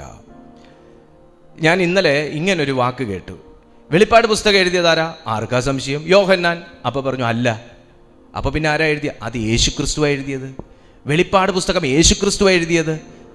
അപ്പം അങ്ങനെ അതെന്തു വർത്താനം പറയുന്നത്? വെളിപ്പാട് പുസ്തകം യോഹന്നാനുണ്ടായ വെളിപ്പാടെന്നല്ലേ എഴുതിയേക്കുന്നത്? യോഹന്നാനുണ്ടായ വെളിപ്പാടാ, പക്ഷേ അത് ആർക്ക് പറയാനുള്ള കാര്യം എഴുതിയേക്കുന്നേ? അത് യേശുക്രിസ്തുവിന് പറയാനുള്ള കാര്യം എഴുതിയേക്കുന്നേ. യേശുക്രിസ്തുവിന് പറയാൻ, ബൈബിൾ എല്ലാം അങ്ങനെ തന്നെയാണ്, ദൈവത്തിന് പറയാനുള്ള കാര്യം തന്നെ എഴുതിയേക്കുന്നത്. പക്ഷെ വെളിപ്പാട് പുസ്തകം അത് യേശുക്രിസ്തുവിന് പറയാനുള്ള കാര്യം എഴുതിയേക്കുന്നത്. നമ്മൾ അംഗീകരിക്കാതിരിക്കുമോ? ഞാൻ ഇന്നലെ കേട്ടൊരു കാര്യം പറഞ്ഞേ ഉള്ളൂ, അങ്ങനെ അത് പറഞ്ഞേക്കുന്നത്. അപ്പോൾ എല്ലാ പുസ്തകത്തിനകത്തും നമ്മുടെ ജീവിത രീതിയെക്കുറിച്ച് വ്യക്തമായിട്ട് പറയുന്നുണ്ട്. എനിവേ, നമ്മുടെ സബ്ജക്റ്റിലേക്ക് ഞാൻ വരികയാണ്. അപ്പോൾ പെന്തക്കോസ്തിൻ്റെ ശക്തി നമ്മളിൽ വർദ്ധിക്കണമെന്നുണ്ടെങ്കിൽ ആദ്യം നമ്മൾ ഒരുക്കമുള്ളവരായിരിക്കണം, സമർപ്പണമുള്ളവരായിരിക്കണം, സ്വീകരിക്കാനുള്ളൊരു മനോഭാവമുള്ളവരായിരിക്കണം. യോഹന്നാൻ്റെ സുവിശേഷം 18-ാമത്തെ അധ്യായം അതിൻ്റെ 10-ാമത്തെ തിരുവചനം നമ്മൾ വായിക്കുന്ന സമയം നമുക്ക് അവിടെ ഇങ്ങനെ കാണാം. ശീമോൻ പത്രോസ് തനിക്കുള്ള വാൾ ഊരി മഹാപുരോഹിതൻ്റെ ദാസനെ വെട്ടി തൻ്റെ വലത്ത് കാത് അറുത്തു കളഞ്ഞു. ആ ദാസന് മൽക്കോസ് എന്ന പേർ. ശീമോൻ പത്രോസ് ചെയ്തത് ശരിയാണോ തെറ്റാണോ? ശീമോൻ പത്രോസ് ചെയ്തത് തെറ്റാണ്. പക്ഷേ യേശുക്രിസ്തു ശീമോൻ പത്രോസിനെ അടിച്ചോ? അടിച്ചില്ല. പക്ഷെ കർത്താവ് അവിടെ മിസ്റ്റേക്ക് കറക്റ്റ് ചെയ്തു കൊടുത്തു. ഇതാണ് ഹോളി സ്പിരിറ്റ് ഇപ്പോഴും ഇന്നും എന്നും നമ്മുടെ ലൈഫിൽ ചെയ്യുന്നത്. മിസ്റ്റേക്സ് ഒക്കെ നമ്മുടെ ഭാഗത്തുനിന്ന് പറ്റുമ്പോൾ അതിൻ്റെ ഒരു മീഡിയേറ്ററായിട്ട് വന്ന് നിന്നുകൊണ്ട് നമ്മളെ ചുമ്മാ മനുഷ്യൻ കുത്തുന്നത് പോലെ, മനുഷ്യൻ വേദനിപ്പിക്കുന്നത് പോലെ 2000-ലെ കാര്യവും 2025 വന്നിരുന്ന് പറഞ്ഞ് വേദനിപ്പിച്ച് അവിടെ മൊത്തം കിളച്ചു മറിച്ച് ഇടുന്നത് പോലെ ചെയ്യാതെ ഒരു മീഡിയേറ്ററായിട്ട് വന്ന് നിന്നുകൊണ്ട് മിസ്റ്റേക്സ് കറക്റ്റ് ചെയ്ത് എഡ്യൂക്കേറ്റ് ചെയ്ത് പിന്നെയും മുന്നോട്ട് പോകാനുള്ള ഒരു സ്ട്രെങ്താണ് നമുക്ക് ഹോളി സ്പിരിറ്റ് ഡെയിലി തന്നുകൊണ്ടിരിക്കുന്നത്. ഹല്ലേലൂയ. ശീമോൻ പത്രോസ് തനിക്കുള്ള വാൾ ഊരി. ഒരിക്കലും ആത്മാവിൻ്റെ പ്രേരണയാലല്ല ശീമോൻ പത്രോസ് വാൾ ഊരിയത്. എന്നാൽ ആത്മാവിൻ്റെ ജീവിതം മാത്രം ജീവിക്കാനുള്ള ഒരു ഫുൾ ട്രെയിനിങ് കിട്ടുന്ന സെൻറ്ററിൽ നിന്നുകൊണ്ടാണ് ശീമോൻ പത്രോസ് തൻ്റെ വൈകാരികമാകുന്ന ഒരു തീരുമാനത്തിലേക്ക് എത്തി നിൽക്കുന്നത്. കാരണം യേശുവിൻ്റെ ലീഡർഷിപ്പിൽ നിൽക്കുമ്പോൾ തന്നെ, യേശുക്രിസ്തുവിൽ നിന്ന് പഠിച്ചുകൊണ്ടിരിക്കുമ്പോൾ തന്നെ, അവിടുത്തെ പാഠശാലയിൽ താൻ തുടരുമ്പോൾ തന്നെ യേശു കഴിക്കുന്ന അതേ ഭക്ഷണം, യേശു കുടിക്കുന്ന അതേ ജലം കുടിച്ച് താൻ ജീവിക്കുമ്പോൾ തന്നെ, കർത്താവിൻ്റെ പാദപീഠത്തിലിരുന്ന് ദൈവവചനം കേട്ട് ഒരുമിച്ച് പ്രാർത്ഥിച്ച് ജീവിക്കുമ്പോൾ തന്നെ ഒരു അവസരം വന്നപ്പോൾ അതിനെ യേശു ഫേസ് ചെയ്തതുപോലെ ഫേസ് ചെയ്യാൻ പറ്റാതെ സഡൻലി ഉയരത്തിൽ നിന്ന് താഴേക്ക് ഇറങ്ങി മനസ്സിൻ്റെ ചൂട് നിമിത്തം വൈകാരികമായി വാൾ ഊരി യേശുവിനെ സേവ് ചെയ്യാനെന്നുള്ള രീതിയിൽ വെട്ടി. പത്രോസിനെ പരിശുദ്ധാത്മാവിന് ഉപയോഗിക്കാൻ കഴിഞ്ഞിരുന്നു. പത്രോസ് പ്രാർത്ഥിച്ച് രോഗികൾ സൗഖ്യമായിരുന്നു. വലിയ ശുശ്രൂഷകൾ ശീമോൻ പത്രോസ് യേശുവിൻ്റെ കൂടെ നിന്നപ്പോൾ ചെയ്തു. യേശുവിനെ സഹായിച്ചു. പലരെയും താൻ കെയർ ചെയ്തു. പല ശുശ്രൂഷകൾക്കും താൻ നേതൃത്വം കൊടുത്തു. പല കാര്യങ്ങളും പത്രോസിലൂടെ കർത്താവ് ചെയ്തെടുത്തുകൊണ്ടേയിരുന്നു, സംശയമൊന്നുമില്ല. പക്ഷേ ഈ ഒരു മൊമെന്റിൽ, ഈ ഒരു സമയം, ഈ ഒരു അവസരത്തിൽ ഹോളി സ്പിരിറ്റിന് പത്രോസിനെ നിയന്ത്രിക്കണമെന്ന ആഗ്രഹം ഉണ്ടെങ്കിലും കഴിയാത്തതുപോലെ, ഒരു കണക്ഷൻ എവിടെയോ വിച്ഛേദിക്കപ്പെട്ടതുപോലെ സഡൻലി തൻ്റെ മനസ്സിൻ്റെ ചൂട് പിടിച്ച് വേഗത്തിൽ വാളെടുത്ത് മൽക്കോസിൻ്റെ കാതിനെ വെട്ടുന്ന ഒരനുഭവം ശരീരവുമായിട്ടുള്ള പരിശുദ്ധാത്മാവിൻ്റെ നിയന്ത്രണമില്ലായ്മയാണ്, ശരീരവുമായിട്ടുള്ള ബന്ധമില്ലായ്മയാണ്, ശരീര അവയവങ്ങളുമായിട്ടുള്ളൊരു ബന്ധമില്ലായ്മയാണ്. പരിശുദ്ധാത്മാവിന് തൻ്റെ ശരീര അവയവങ്ങളുമായിട്ടുള്ള ഒരു ബന്ധമില്ലായ്മയെയാണ് അവിടെ ചൂണ്ടിക്കാണിക്കുന്നത്. നമ്മൾ നന്നായിട്ട് പ്രാർത്ഥിക്കുന്നവരാ, പക്ഷെ ചില സന്ദർഭത്തിൽ നമ്മുടെ വായ് നമ്മുടെ ആത്മാവിലെ തെറ്റി വേറെ രീതിയിൽ പോവും. ശരിയല്ലേ? ഇത് കൂടുതൽ എന്നോട് സംസാരിക്കരുത് കേട്ടോ. സംസാരിച്ചാൽ നിന്നെ ഞാൻ മനസ്സിലായില്ല ഞാൻ പറഞ്ഞു വന്ന ആ ഒരു ശൈലി, ആ രീതി. എന്നാൽ ഒരിക്കലും അവനെന്നെ അറിയത്തില്ല. എൻ്റെ മുന്നേ എങ്ങാനും വന്നാൽ ഞാൻ അവൻ്റെ കാലെ, മനസ്സിലായില്ലേ കാര്യം? ഈ നിലവാരത്തിൽ യേശു ഒരിക്കൽ പോലും സംസാരിച്ച് നമ്മൾ കേട്ടിട്ടില്ല. എന്നെ പിടിക്കാനോ, എന്നെ ക്രൂശിക്കാനോ? അവനിങ്ങ് വരട്ടെ. അവൻ ഇതുവരെ എന്നെ നേരി കണ്ടില്ല. അവൻ വന്നതിന് ശേഷം അവൻ അറിയാം യേശു ആരാണെന്ന്. വരട്ടെ, അവൻ വന്നാൽ യേശു ഇങ്ങനത്തെ ഒരു സ്റ്റൈലിൽ പറഞ്ഞ് നമ്മൾ കേട്ടിട്ടില്ല. യേശു ഈ ഒരു ലെവലിൽ സംസാരിച്ച് നമ്മൾ കേട്ടില്ല. കാരണം എന്നാ? യേശുവിൻ്റെ ശരീരം, യേശുവിൻ്റെ മനസ്സ്, യേശുവിൻ്റെ ആത്മാവ് പൂർണ്ണമായിട്ടും വേറെ ഒരു വേൾഡിൽ, വേറൊരു സംസ്കാരത്തിൽ, അതാണ് ശരിയായൊരു വാക്ക്, വേറൊരു സംസ്കാരത്തിൽ നിലനിർത്തിയിരുന്നു. അവിടുത്തെ സംസ്കാരം തന്നെയായിരുന്നു താൻ മുമ്പോട്ട് നയിച്ചിരുന്നത് എന്നുള്ളത് നമുക്ക് കണ്ണും പൂട്ടി പറയാൻ പറ്റും. എന്നാൽ പത്രോസ് ആ ഒരു സംസ്കാരത്തിൻ്റെ കീഴിൽ തുടർന്നൊരു വ്യക്തിയാണെങ്കിലും താൻ എപ്പോഴും ഒരു പഴമയുടെ ഒരു അനുഭവം തന്നെ ഭരിച്ചിരുന്നു, ഒരു പഴമയുടെ ഒരു സ്വഭാവം ഭരിച്ചിരുന്നു. ഇന്ന് ഈ മെസ്സേജ് കേൾക്കുന്ന എല്ലാവരുടെ അവസ്ഥയിലും, എല്ലാവരുടെ ജീവിതത്തിലും എപ്പോഴും നമ്മളിലൊരു പഴയ മനുഷ്യൻ്റെ അവസ്ഥ എന്നേരം എഴുന്നേറ്റ് വരും. കാരണം ശരീരത്തിൻ്റെ വീണ്ടെടുപ്പ് കഴിഞ്ഞിട്ടില്ലാത്തത് കൊണ്ട് എന്നേരവും നമ്മുടെ പഴയ മനുഷ്യൻ്റെ ഒരു അനുഭവം, പഴയ മനുഷ്യൻ്റെ ഒരു അവസ്ഥ, പഴയ മനുഷ്യൻ്റെ ഒരു സ്വഭാവം എഴുന്നേറ്റ് വരാനുള്ള സന്ദർഭങ്ങളുണ്ട്. ഈ ലോകം അതിനുള്ള അവസരങ്ങൾ ഒത്തിരി നമുക്ക് ഒരുക്കി തന്നുകൊണ്ടേയിരിക്കും. ഇവിടെ സംഭവിച്ച ഇതാണ്: പത്രോസ് പ്രാർത്ഥിച്ചാൽ വലിയ ദൈവപ്രവൃത്തികൾ നടക്കും, പത്രോസ് ശുശ്രൂഷിച്ചാൽ വിടുതൽ നടക്കും, പത്രോസ് അതിശക്തമായ നിലകളിൽ കർത്താവായ യേശുവിനെ പ്രസാദിപ്പിക്കുന്ന വ്യക്തിയാണ്, ഒരു തർക്കവും ഇല്ല. പക്ഷേ ഈ ഒരു സന്ദർഭം നമുക്ക് ബൈബിളിൽ രേഖപ്പെടുത്തി വെച്ചിരിക്കുന്നത് നമ്മുടെ അവയവങ്ങളുമായിട്ട് പരിശുദ്ധാത്മാവിനെ ബന്ധിപ്പിക്കാത്തതിൻ്റെ ഒരു കുറവാണ്. നമ്മുടെ വായ്, നമ്മുടെ നാക്ക്, നമ്മുടെ കരങ്ങൾ, നമ്മുടെ മറ്റവയവങ്ങൾ, എല്ലാ അവയവങ്ങളും നമ്മുടെ ദൈവത്തിൻ്റെ പരിശുദ്ധാത്മാവിന് നിയന്ത്രിക്കാൻ കഴിയും. എടുക്കാനുള്ളവർക്ക് മാത്രം എടുത്താൽ മതി കേട്ടോ. നിയന്ത്രിക്കാൻ കഴിയും. കാരണം ഇത് നിയന്ത്രിക്കാൻ കഴിയാത്തതിൻ്റെ പേരിൽ ചീട്ടുകൊട്ടാരം പോലെ തകർന്നുപോയ ആത്മീയരുണ്ട്. ഈ വികാരങ്ങൾ നിയന്ത്രിക്കാൻ പറ്റാത്തതിൻ്റെ പേരിൽ ആത്മമണ്ഡലത്തിൽ നിന്ന് തുടച്ചു നീക്കപ്പെട്ട ആത്മീയരുണ്ട്. കൃപാവരങ്ങൾ തകർന്നുപോയ ആത്മീയരുണ്ട്. ശുശ്രൂഷയിൽ നിന്നവർ തന്നെ തകർന്നു പോയ അനുഭവങ്ങളുണ്ട്. ജനമധ്യേ ഇറങ്ങാൻ പറ്റാത്ത അവസ്ഥകൾ വന്ന ഒരു സെക്കൻഡത്തെ ഒരു കാരണം കൊണ്ട് ഒരു മനുഷ്യായുസ് മുഴുവൻ ദുഃഖിക്കേണ്ട അനുഭവത്തിലേക്ക് പിശാച് കൊണ്ട് ആഴ്ത്തിക്കളഞ്ഞു.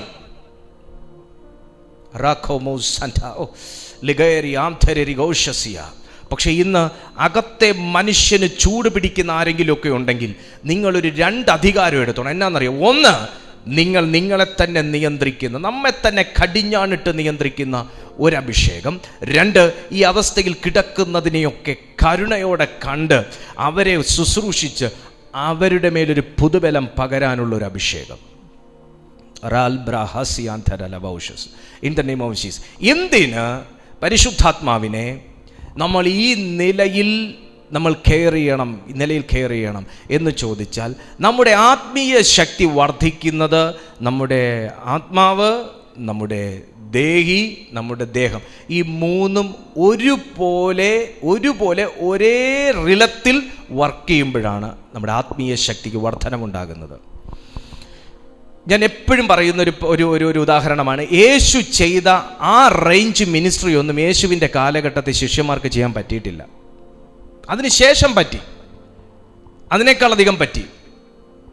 പക്ഷേ യേശു നിന്ന കാലഘട്ടം, യേശു കൂടെ ഉണ്ടായിരുന്ന 3.5 വർഷക്കാലമൊന്നും ഈ ശിഷ്യന്മാർ എങ്ങനെ കർത്താവ് ഇട്ട് ലെഫ്റ്റ് ആൻഡ് റൈറ്റ് അടിച്ചിട്ട് ഇവർക്ക് പറ്റിയില്ല. കാര്യം എന്താ? ഇവർക്ക് പകുതി, ഇവർ 50% ഓക്കെയാണ്, അല്ലെങ്കിൽ ഇവരൊരു 70% ഓക്കെയാണ്, ഒരു 30% എപ്പോഴും കർത്താവിൻ്റെ ശാസനത്തിനും വഴക്കിനും ഇവർ വിധേയപ്പെട്ടുകൊണ്ടേയിരുന്നു. കാര്യം എന്നാ? ഇവരിൽ കറക്ഷൻ നടക്കാനുണ്ട്. ഇവർക്ക് വലിപ്പച്ചെറുപ്പം, ഇവർക്ക് ഈ സീനിയോറിറ്റി കളി, ഇവർക്ക് അഹംഭാവം, അഹങ്കാരം, ഞാൻ വലുതോ നീ വലുതോ, ഞാൻ വലിയ ശുശ്രൂഷയോ നീ വലിയ ശുശ്രൂഷയോ, ഞാൻ വലിയ പാട്ടുകാരനോ നീ വലിയ പാട്ടുകാരനോ, എനിക്കാണോ അന്യഭാഷ ഉയർന്ന നിലവാരത്തിലുള്ളത്, നിനക്കാണോ ഉള്ളത്, ഇങ്ങനെ പല രീതിയിൽ ഇതൊക്കെ വലിയ പ്രശ്നമാണ്. നമ്മുടെ ഈ തട്ടിച്ചു നോക്കലുണ്ടോ, ഇതൊക്കെ ഭയങ്കര പ്രശ്നമാണ്. നമ്മളെ അളക്കേണ്ടത് ദൈവമാണ്, ഒരു ദൈവദാസനെ അളക്കേണ്ടത് ദൈവമാണ്, ദൈവദാസിയെ അളക്കേണ്ടത് ദൈവമാണ്, നമ്മുടെ ശുശ്രൂഷ അളക്കേണ്ടത് ദൈവമാണ്, നമ്മുടെ മനസാക്ഷി അളക്കേണ്ടത് ദൈവമാണ്. അത് ദൈവത്തിന് മാത്രം അവകാശപ്പെട്ടത്. നമ്മൾ ആരുടെ മനസാക്ഷി അളക്കാൻ പോകണ്ട, നമ്മൾ ആരുടെ ജീവിതം അളക്കാൻ പോകണ്ട. നമ്മൾ അളക്കേണ്ടത് നമ്മളെ തന്നെയാണ്. ഞാൻ ഓക്കെ ആണോ? ഞാൻ പെർഫെക്റ്റ് ആണോ? അല്ല, കുറച്ചുകൂടെ പെർഫെക്റ്റ് ആകാനുണ്ട്. ഇന്ന് ഞാൻ ഹോളി സ്പിരിറ്റിനാൽ ഫിൽഡ് ആണോ? അല്ല, കുറച്ചുകൂടെ ഫിൽഡ് ആകാനുണ്ട്. ഇന്നത്തെ പ്രാർത്ഥനയിൽ ദൈവം പ്രസാദിച്ചോ? അല്ല, കുറച്ചുകൂടെ എന്തോ ശരിയാകാനുണ്ട്. നമ്മളെ അളന്നാൽ മതി. അങ്ങനെ എല്ലാവരും ചെയ്താൽ ലോകം മുഴുവൻ നന്നാവും. അപ്പോൾ പത്രോസിൻ്റെ കുഴപ്പം എന്നാന്ന് വെച്ചാൽ തൻ്റെ കയ്യെ നിയന്ത്രിക്കണമെങ്കിൽ എന്നാ? മനസ്സിനെ നിയന്ത്രിക്കണമായിരുന്നു, വികാരങ്ങളെ നിയന്ത്രിക്കണമായിരുന്നു. അപ്പോൾ ഹോളി സ്പിരിറ്റിനെ എത്തിപ്പെടാൻ പറ്റാത്ത, അല്ലെങ്കിൽ അനുവദിക്കാത്ത ഒരു വലിയ ഗ്യാപ്പ് പത്രോസിനും പരിശുദ്ധാത്മാവിനും ഇടയിൽ ഉണ്ടായിരുന്നു എന്ന് ഞാൻ മനസ്സിലാക്കുന്നു. അല്ലെങ്കിൽ പത്രോസ് പ്രാപിച്ച ആ ഒരു ദൈവശക്തി, പത്രോസ് അനുഭവിക്കുന്ന ഒരു ദൈവസാന്നിധ്യം, യേശുവിൻ്റെ കൂടെ ഇരിക്കുമ്പോൾ ദൈവസാന്നിധ്യം ഉണ്ടോ ഇല്ലയോ നമ്മൾ ചോദ്യം ചെയ്യേണ്ട കാര്യമില്ല. ദൈവസാന്നിധ്യം ഉണ്ട്. പക്ഷെ പത്രോസ് അനുഭവിക്കുന്ന ഒരു പത്രോസ് അനുഭവിക്കുന്ന ഒരു ദൈവ സാന്നിധ്യവും പത്രോസിൻ്റെ മനസ്സും വികാരങ്ങളും പത്രോസിൻ്റെ അവയവങ്ങളും തമ്മിൽ ഒരു നല്ല വലിയൊരു ഗ്യാപ്പ് ഉണ്ടെന്ന് മനസ്സിലാക്കുന്നു. ഇവിടെയാണ് ഒരു ആത്മീയൻ വീണു പോകുന്നത്. ഇവിടെയാണ് ഒരു ദൈവ പൈതൽ വീണു പോകുന്നത്. നമ്മുടെ പ്രാർത്ഥനയ്ക്ക് നിയമപരമായി തടസ്സങ്ങൾ ഉണ്ടാകുന്നതും, നമ്മുടെ പ്രാർത്ഥനയിൽ വെളിപ്പെടേണ്ട മറുപടികൾക്ക് നിയമപരമായി അവിടെ ഒരാൾ അപ്പീൽ കൊടുക്കുന്നതും എല്ലാം ഈ മേഖലകളിലേക്കും കൂടെ നോക്കിയതിന് ശേഷമാണ്. യോശുവയെ ദൈവസന്നിധിയിൽ വിളിപ്പിച്ചപ്പോൾ താൻ മുഷിഞ്ഞ വസ്ത്രം ധരിച്ചിരിക്കുന്നു എന്ന് ദൈവസന്നിധിയിൽ സാത്താൻ ചെന്ന് വാദിച്ചു. ദൈവസന്നിധിയിൽ വിളിച്ചപ്പോൾ മുഷിഞ്ഞ വസ്ത്രം ധരിച്ചിരിക്കുന്നു എന്ന് പറഞ്ഞ് സാത്താൻ അവിടെ ചെന്ന് വാദിച്ചു. കർത്താവ് ആര് പറഞ്ഞു? അവന് മുഷിഞ്ഞ വസ്ത്രമൊന്നും അല്ല എന്ന് പറഞ്ഞ് അദ്ദേഹത്തെ അങ്ങ് ജസ്റ്റിഫൈ ചെയ്യാനൊന്നും കർത്താവ് നിന്നില്ല. ഉടനെ പറഞ്ഞു, ആരെവിടെ? ഇവൻ്റെ വസ്ത്രത്തെ നീക്കുക, ഇവനെ ശുദ്ധീകരിക്കുക, ഇവൻ്റെ പാദത്തിലെ ചെരുപ്പ് നന്നാക്കുക, ഇവനെ ആൾ മൊത്തം മാറ്റിയവനാക്കുക, ശേഷം തന്നോട് അറിയിക്കാനുള്ള കാര്യങ്ങൾ അറിയിച്ചു. പ്രിയപ്പെട്ട സുഹൃത്തെ, നമുക്ക് എഗെയിൻസ്റ്റായിട്ട് പോയി നിന്ന് വാദിക്കുന്ന ഒരു ദുഷ്ടാത്മാവുണ്ട്. കരങ്ങൾ ഉയർത്തിയ ദൈവത്തിന് പറഞ്ഞ, കർത്താവേ, ഞങ്ങളങ്ങേ സ്തുതിക്കുന്നു, ഞങ്ങളങ്ങേ ആരാധിക്കുന്നു, ഞങ്ങളങ്ങേ മഹത്വപ്പെടുത്തുന്നു. ഒന്ന് പറഞ്ഞേ ദൈവകരങ്ങൾ സന്നിധിയിലെ കരങ്ങൾ ഉയർന്നു. കർത്താവേ, ഞങ്ങളങ്ങേ സ്തുതിക്കുന്നു, ഞങ്ങളങ്ങേ മഹത്വപ്പെടുത്തുന്നു. Thank you Jesus, hallelujah. So പത്രോസിൻ്റെ ഈ അനുഭവം നിങ്ങൾ കണ്ടല്ലോ. എന്നാൽ ഇതേ പത്രോസ് പെന്തക്കോസ്തിൻ്റെ അനുഭവത്തിന് ശേഷം അപ്പോസ്തല പ്രവൃത്തികൾ 2-ാമത്തെ അധ്യായം 36-ാമത്തെ വാക്യത്തിലേക്ക് ഒന്ന് പ്രിയപ്പെട്ടവർ വന്നേ. അപ്പോസ്തല പ്രവൃത്തികൾ 2-ാമത്തെ അധ്യായം അതിൻ്റെ 36-ാമത്തെ വാക്യത്തിലേക്ക് ഒന്ന് വന്നേ.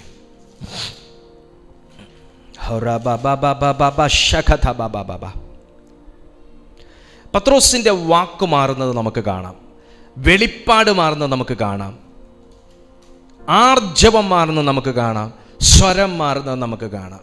ഇത് മുഴുവൻ എവിടെ സംഭവിക്കുന്നത്? ശരീരത്തിൽ സംഭവിക്കുന്നത്. അകത്തുണ്ടാവുന്നൊരു ധൈര്യം, അകത്തുണ്ടാവുന്നൊരു ട്രാൻസ്ഫോർമേഷനിലൂടെ പുറത്തേക്ക് വരുന്ന ഒരു റിസൾട്ടാണ് നമ്മൾ വായിക്കാൻ പോകുന്നത്. ഇതേ നോക്കിക്കേ. പത്രോസ് അപ്പോസ്തല പ്രവൃത്തികൾ 2-ാമത്തെ അധ്യായത്തിൽ വായിക്കുകയാണെങ്കിൽ 2-ാമത്തെ അധ്യായം അപ്പോൾ 2 മുഴുവൻ വായിക്കണം. എന്നാൽ 38 മുതലുള്ള 36 മുതലുള്ള വാക്യങ്ങൾ നോക്കിക്കേ, ആകയാൽ നിങ്ങൾ ക്രൂശിച്ച ഈ യേശുവിനെ തന്നെ ദൈവവും കർത്താവും ക്രിസ്തുവുമാക്കി വെച്ചു എന്ന് ഇസ്രായേൽ ഗൃഹമൊക്കെയും നിശ്ചയമായി അറിഞ്ഞുകൊള്ളട്ടെ. ഇത് കേട്ടിട്ട് അവർ ഹൃദയത്തിൽ കുത്തുകൊണ്ട്, നേരത്തെ ഈ സാധനം പത്രോസിനില്ല, നേരത്തെ ഈ ഒരു സാധനം തെറ്റ് ചെയ്ത ഹൃദയത്തിൽ കുത്തുകൊള്ളുന്നൊരവസ്ഥ പത്രോസിനില്ല. പെന്തക്കോസ്തിന് മുന്നേ പത്രോസിനില്ല. എന്നാൽ പെന്തക്കോസ്റ്റ് അനുഭവത്തിന് ശേഷം പത്രോസ് മാറിയൊരു മാറ്റം കണ്ടോ? പത്രോസിന്റെ വാക്ക് കേട്ടപ്പോൾ മറ്റുള്ളവർക്ക് കുത്തുകൊണ്ടു എന്ന് പറഞ്ഞാൽ പൂർണ്ണ നീതിയോടെ പ്രസ്താവിക്കുന്ന, പൂർണ്ണ നീതിയോടെ ജീവിക്കാൻ തീരുമാനിച്ച് അതിനുള്ള ഒരു അനോയിന്റിങ് പ്രാപിച്ച ഒരു മനുഷ്യന്റെ വായിൽ നിന്നൊരു വാക്ക് കേട്ടപ്പോൾ ഹൃദയത്തിൽ കുത്തുകൊള്ളേണ്ടവന് ഹൃദയത്തിൽ കുത്തുകൊണ്ടു. വചനമെടുത്ത് ഹൃദയത്തിൽ കുത്തി സംസാരിച്ചു എന്നല്ല, വചനം സംസാരിച്ചപ്പോൾ ഹൃദയത്തിൽ കുത്തുകൊണ്ടു.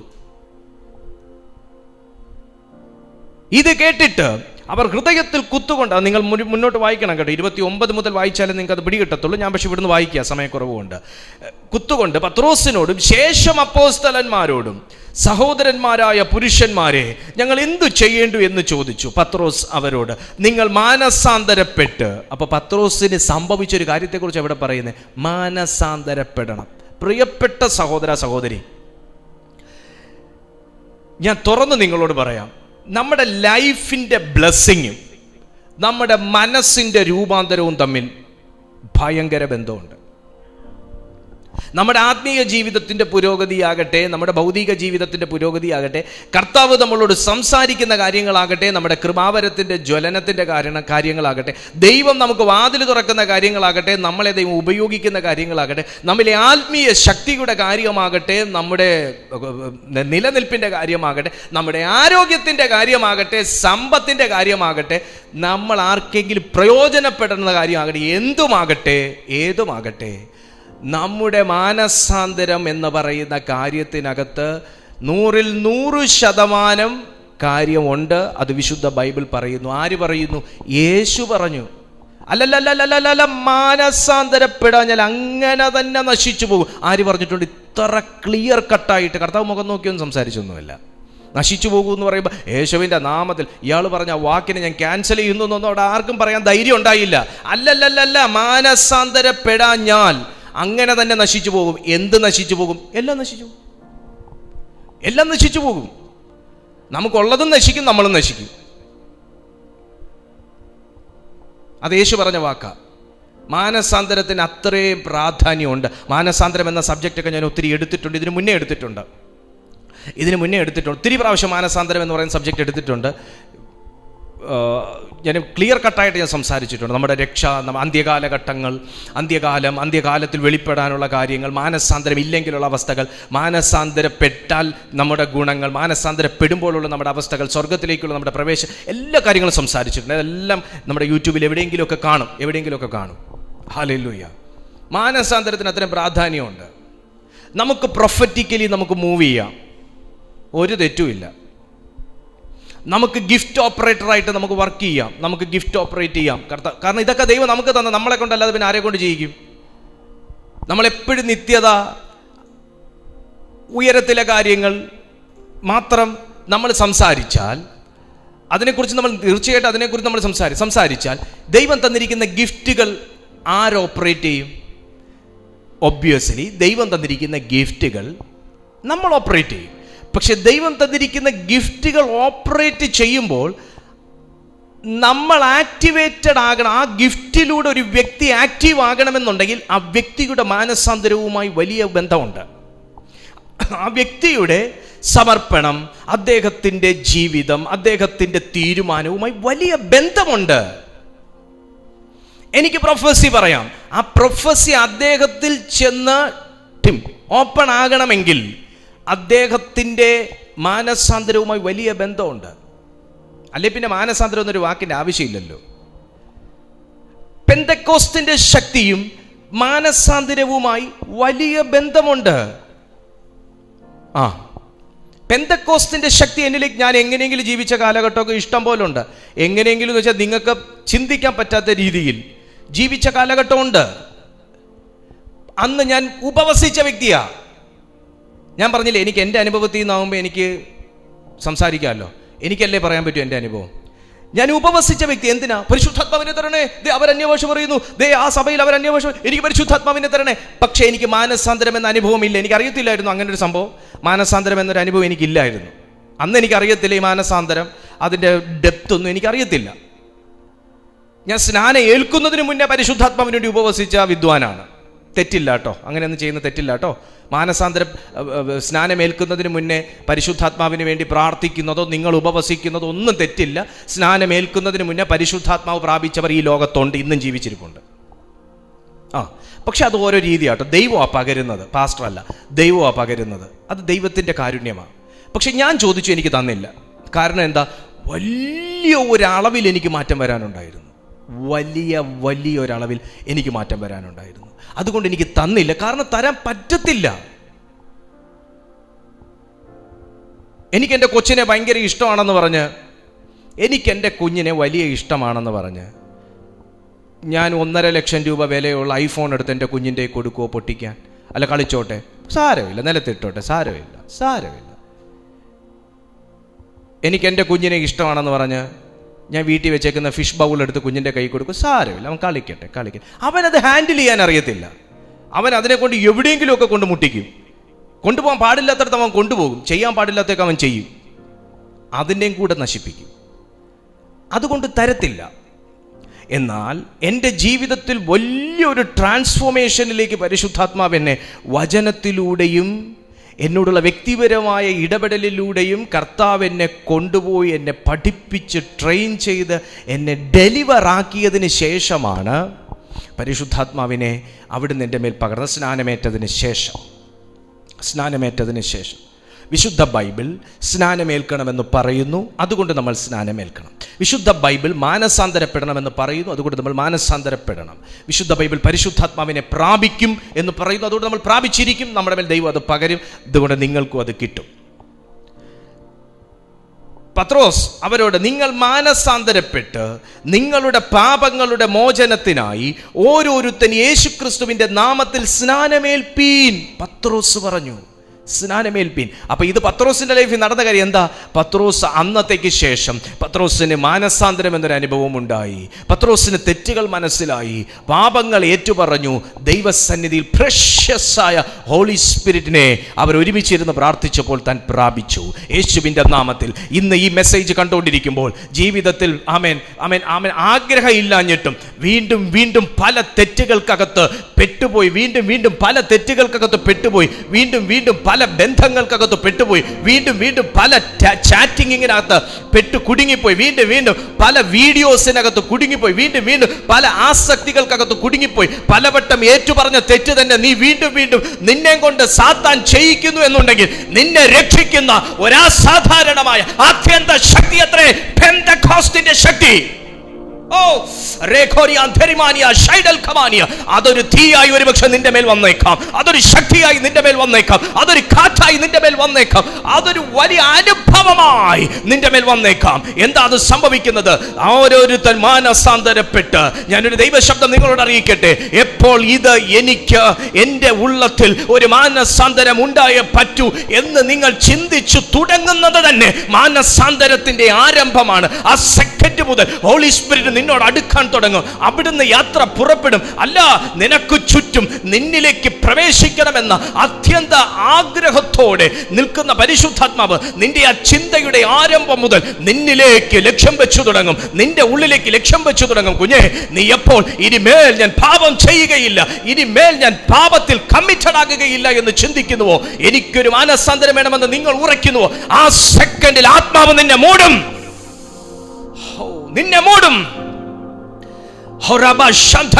Holy Spirit, in the name of Jesus, ആത്മാവ് നിന്നെ മൂടും. ഹല്ലേലൂയ. എന്തിനാ നിന്നെ മൂടുന്നറിയാമോ? നിന്നെ പോലെ പാപം ചെയ്ത് ദൈവതേജസ് നഷ്ടപ്പെട്ട് കിടക്കുന്ന ഒത്തിരി പേരുണ്ട്. ദൈവതേജസ് നഷ്ടപ്പെട്ടു എന്ന് പറഞ്ഞ് ദൈവം ആരെയും വെറുക്കത്തില്ല, ദൈവം ആരെയും തള്ളിക്കളയത്തില്ല. ഛേ എന്ന് മനുഷ്യൻ പറയുന്നത് പോലെ കർത്താവ് പറയത്തില്ല. അയ്യേ വേസ്റ്റ്, അയ്യേ ഗുണമില്ലാത്തത്, അയ്യേ ചുളുങ്ങിയത്, അയ്യേ വാട്ടം എന്നൊക്കെ പറഞ്ഞ് മനുഷ്യൻ മാറ്റിവെക്കുന്നത് പോലെ ദൈവം മാറ്റിവെക്കത്തില്ല. ഹല്ലേലൂയ. മാറ്റിവെച്ചതൊക്കെ ഇന്ന് ഈ മീറ്റിങ്ങിനകത്തുണ്ട്. മാറ്റി നിർത്തിയതൊക്കെ ഇന്ന് ഈ മീറ്റിങ്ങിനകത്തുണ്ട്. കൂട്ടാത്തത് ഈ മീറ്റിങ്ങിനകത്തുണ്ട്. പക്ഷേ മനുഷ്യൻ ചെയ്യും, ദൈവം ചെയ്യത്തില്ല. ദൈവ തേജസ് നഷ്ടപ്പെട്ടതുണ്ടോ? ഏറ്റവും വലിയ വെൽക്കം ഗിഫ്റ്റ് കർത്താവ് കൊടുക്കാൻ പോകുന്ന അവർക്കാ. എന്തിനാ? ദൈവ തേജസ്സിലേക്ക് മടങ്ങി വരാനുള്ള ഒരു ആവേശം അവർക്കുണ്ട്. പാപം ചെയ്തു പോയവരുണ്ടോ ഇതിനകത്ത്? ഏറ്റവും വലിയ വെൽക്കം ഗിഫ്റ്റ് കൊടുക്കാൻ പോകുന്ന അവർക്കാ. കാര്യം എന്നാ? എനിക്ക് പാപം ചെയ്യുകയേ വേണ്ട എന്നുള്ളൊരു തീരുമാനം അകത്ത് കിടന്ന് കത്തുന്നുണ്ട്. എനിക്ക് എന്തെങ്കിലുമൊക്കെ മരിച്ചു പോകണതിന് മുന്നേ കർത്താവിന് വേണ്ടി ചെയ്യണം എന്ന് ആഗ്രഹമുള്ളവർ ഇതിനകത്തുണ്ട്. മനുഷ്യൻ മാറ്റി നിർത്തിക്കാണും, ഉപയോഗിക്കാതെ, കൂട്ടാതെ. ദൈവം അങ്ങനെ ചെയ്യത്തില്ല. സമർപ്പിക്കുക, കർത്താവ് നിന്നിലേക്ക് വരും. ദൈവം നിന്നെ യൂസ് ചെയ്യും. അനേകർക്ക് വേണ്ടി യൂസ് ചെയ്യും.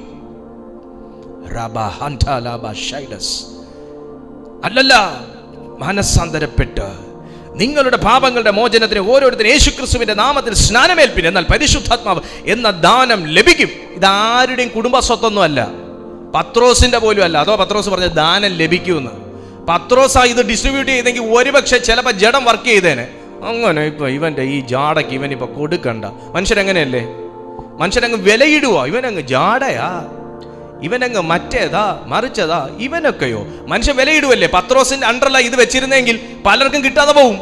പക്ഷെ പത്രോസ് പറഞ്ഞു, നിങ്ങളൊരു കാര്യം ചെയ്യ്, നിങ്ങൾ മാനസാന്തരപ്പെടുക, പാപങ്ങളെ ഏറ്റുപറയുക, നിങ്ങൾ ജലത്തിൽ സ്നാനപ്പെടുക, നിങ്ങൾ യേശുക്രിസ്തുവിൽ വിശ്വസിക്കുക, എന്നാൽ പരിശുദ്ധാത്മാവ് എന്ന ദാനം ലഭിക്കും. പത്രോസിന് അറിയാമെന്നുള്ള കാര്യമെല്ലാം പത്രോസ് പറഞ്ഞു കൊടുത്തു. പിന്നീട് ഒരു കാര്യം അറിയത്തുള്ളൂ, ഇത് വരുന്നത് ഉയരത്തിൽ നിന്നാണ്, എന്നാൽ പരിശുദ്ധാത്മാവ് എന്ന ദാനം ലഭിക്കും. ദൈവത്തിനറിയാം ആരുടെ കയ്യിൽ എന്ത് കൊടുക്കണമെന്ന്. കർത്താവിനറിയാം ആരെ എവിടെ വെച്ച് തൊടണമെന്ന്. കർത്താവിനറിയാം ആരിൽ എങ്ങനെ ഇമ്പാർട്ട് ചെയ്യണമെന്ന്. ഹല്ലേലൂയ! അറിയാന്നേ, നന്നായിട്ടറിയാം. പരിശുദ്ധാത്മാവ് എന്ന ദാനം ലഭിക്കും. ഈ ദാനത്തിന് വേണ്ടി ഏറ്റവും കൂടുതൽ ഈ പ്ലാറ്റ്ഫോം വില കൊടുക്കുന്നത് പരിശുദ്ധാത്മാവിനാണ്, സ്ഥാനം കൊടുക്കുന്നത് പരിശുദ്ധാത്മാവ്. അതങ്ങനെ തന്നെ ഇനി ഉണ്ടാകത്തുള്ളൂ. എത്ര കാലം കർത്താവ് ഇത് കൺട്രോൾ ചെയ്യൂ, അത് ആ കാലം വരെയും അതങ്ങനെ തന്നെ ഉണ്ടാവുകയുള്ളൂ. ഹല്ലേലൂയ! ഹോളി സ്പിരിറ്റിന് ഇടം കൊടുത്ത ഒരു മീറ്റിംഗ് ആണെങ്കിലും ജീവിതമാണെങ്കിലും നശിച്ചു പോകത്തില്ല. പലർക്കും ഇഷ്ടമല്ല അന്യഭാഷയിലെ പ്രാർത്ഥന. അതുകൊണ്ട് തന്നെ ഏറ്റവും കൂടുതൽ അന്യഭാഷയിലെ പ്രാർത്ഥന ഇതിനകത്ത് വെക്കത്തുള്ളൂ. പലർക്കും മടുപ്പാ, പക്ഷെ അതുകൊണ്ട് ഇതിനകത്ത് അതേ വെക്കത്തുള്ളൂ. ഹല്ലേലൂയ! കാരണം ഇത് പരിശുദ്ധാത്മാവിന് പ്രവർത്തിക്കാനുള്ള ഇടമാണ്. നമ്മൾ 10 പേരുടെ സന്തോഷത്തിനും തൃപ്തിക്കും അസോസിയേഷനും വേണ്ടി 100 പേരെ നമ്മൾ നിരാശപ്പെടുത്തേണ്ട കാര്യമില്ലല്ലോ. നമ്മളൊരു ദൈവരാജ്യത്തിൻ്റെ മുഴുവൻ ഗവൺമെന്റിന്റെ ഉദ്യോഗസ്ഥരെയും, നമ്മുടെ ദൈവരാജ്യത്തിലുള്ള മുഴുവൻ ഗവൺമെന്റ് ഉദ്യോഗസ്ഥരെയും നിരാശപ്പെടുത്തിക്കൊണ്ട് ഈ ലോകത്തിലെ വീണുപോയ ദൂതനെ നമ്മൾ സന്തോഷിപ്പിക്കേണ്ട കാര്യമില്ലല്ലോ. ഉണ്ടോ? ഇല്ല.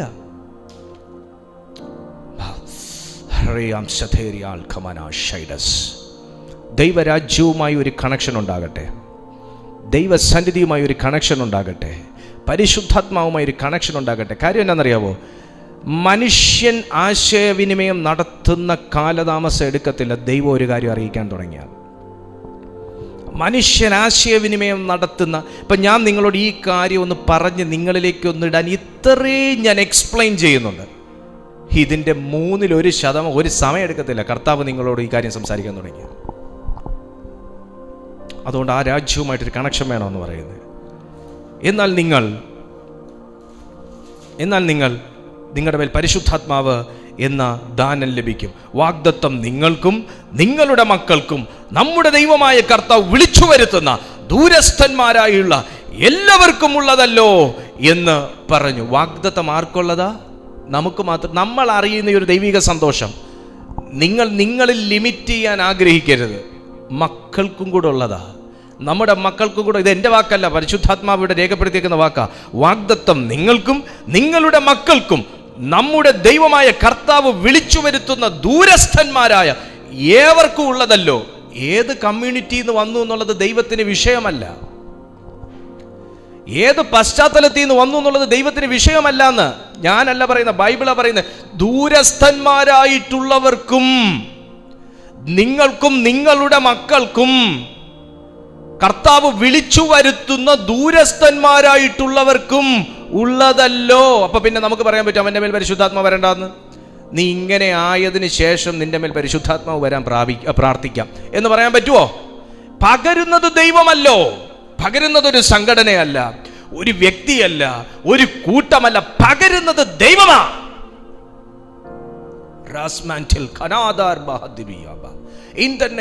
പകരുന്നത് ദൈവമാ. അത് രാത്രി പകരണോ പകല് പകരണോ ഉച്ച കഴിഞ്ഞിട്ട് പകരണോ എന്നൊക്കെ കർത്താവ് തീരുമാനിക്കും. ഉയർപ്പിക്കുന്നത് ദൈവമാ.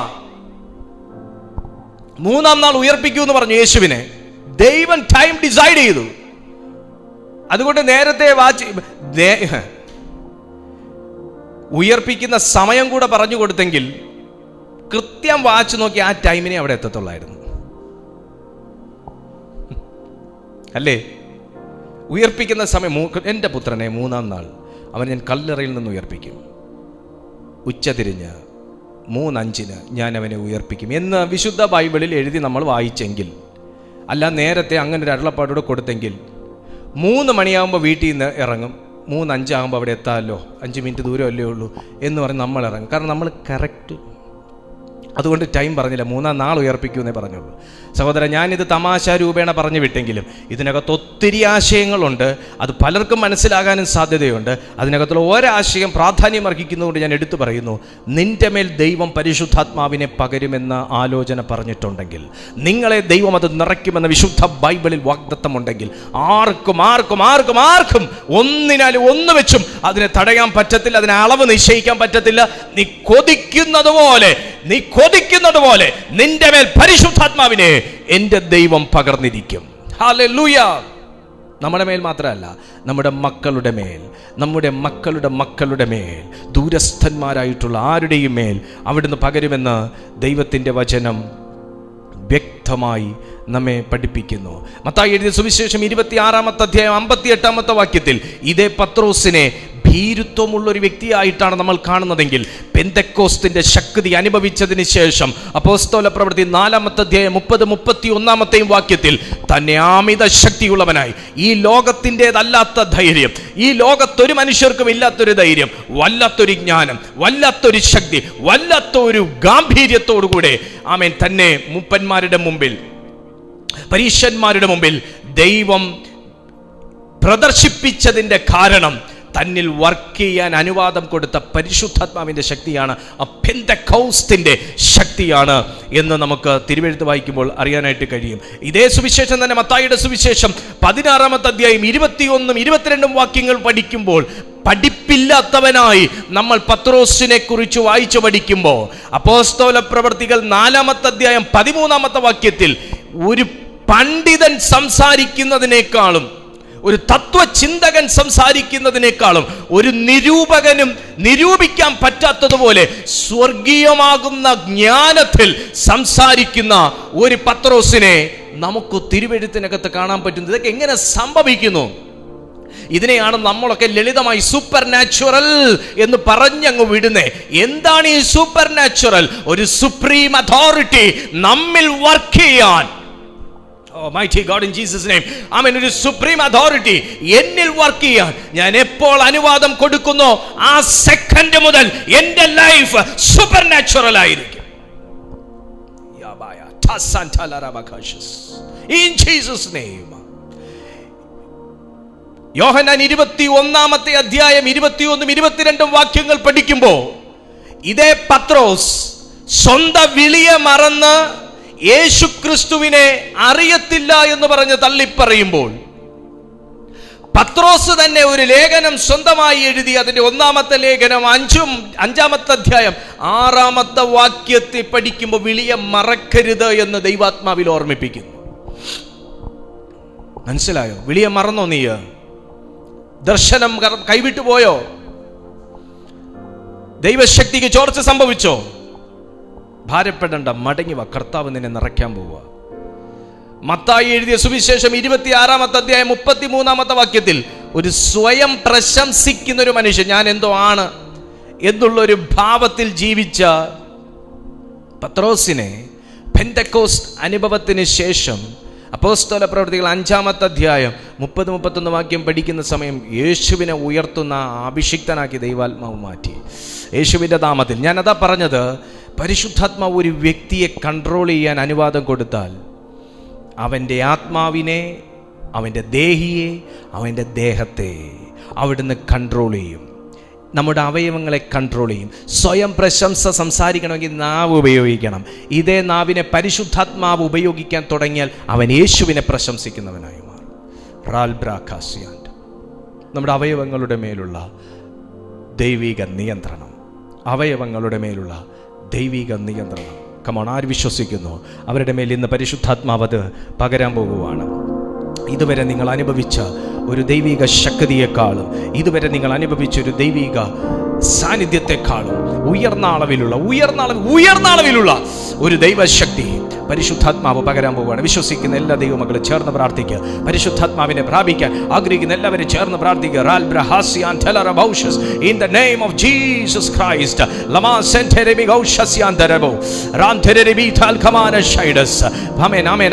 ആരെങ്കിലുമൊക്കെ പാപത്തിനകത്തൊക്കെ പെട്ടുകിടക്കുന്നുണ്ടെങ്കിൽ നിങ്ങൾക്കറിയാമെങ്കിൽ പ്രാർത്ഥിക്കുക. അവരുടെ പേര് വെച്ച് പ്രാർത്ഥിക്കുക.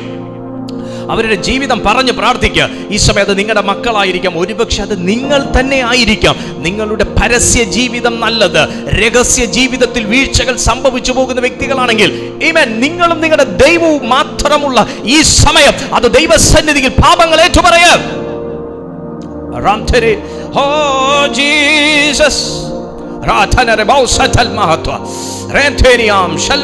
ഒരു പുതിയ പ്രകാശം, ഒരു പുതിയ പ്രകാശം, പുതിയ പ്രകാശം, ഒരു പുതിയ പ്രകാശം നമ്മുടെ മേൽ, ഒരു പുതിയ മഹത്വം, ഒരു പുതിയ ഗ്ലോറി, ഒരു പുതിയ അഭിഷേകം എല്ലാവരുടെ മേലും പകരാൻ ദൈവാത്മാവ് ആഗ്രഹിക്കുന്നു. പ്രാർത്ഥിക്കുക. എല്ലാ ദൈവമക്കളും പ്രാർത്ഥിച്ച് സമർപ്പിച്ച് പ്രാർത്ഥിച്ച്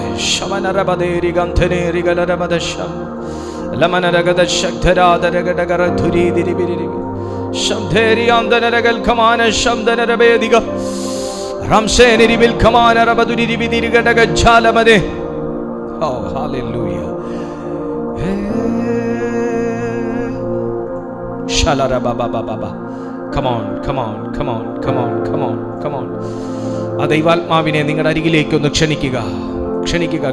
നിങ്ങളുടെ ജീവിതത്തിലേക്ക്.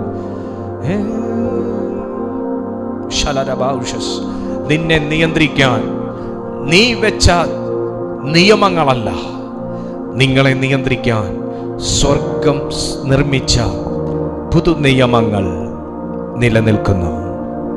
ആ നിയമത്തിനകത്തേക്ക് പ്രവേശിക്കുക. എല്ലാ ടെംപ്റ്റേഷൻസും ഈ സെക്കൻഡിൽ ബ്രേക്ക് ആകുന്നു. എല്ലാ ഡിപ്രഷനും ഈ സെക്കൻഡിൽ ബ്രേക്ക് ആകുന്നു. എല്ലാ പാപശക്തികളും ഈ സെക്കൻഡിൽ ബ്രേക്ക് ആകുന്നു. എല്ലാ ഉദരവുമായി ബന്ധപ്പെട്ട് നിലനിൽക്കുന്ന സ്ട്രോങ് ഹോൾഡുകളും ഈ സെക്കൻഡിൽ ബ്രേക്ക് ആകുന്നു. എല്ലാ ഡീമൺസിന് അബ്ഡോമിനുമായിട്ടുള്ള ബന്ധങ്ങൾ ഈ സെക്കൻഡിൽ ബ്രേക്ക് ആകുന്നു. Oh, the power in Jesus' name.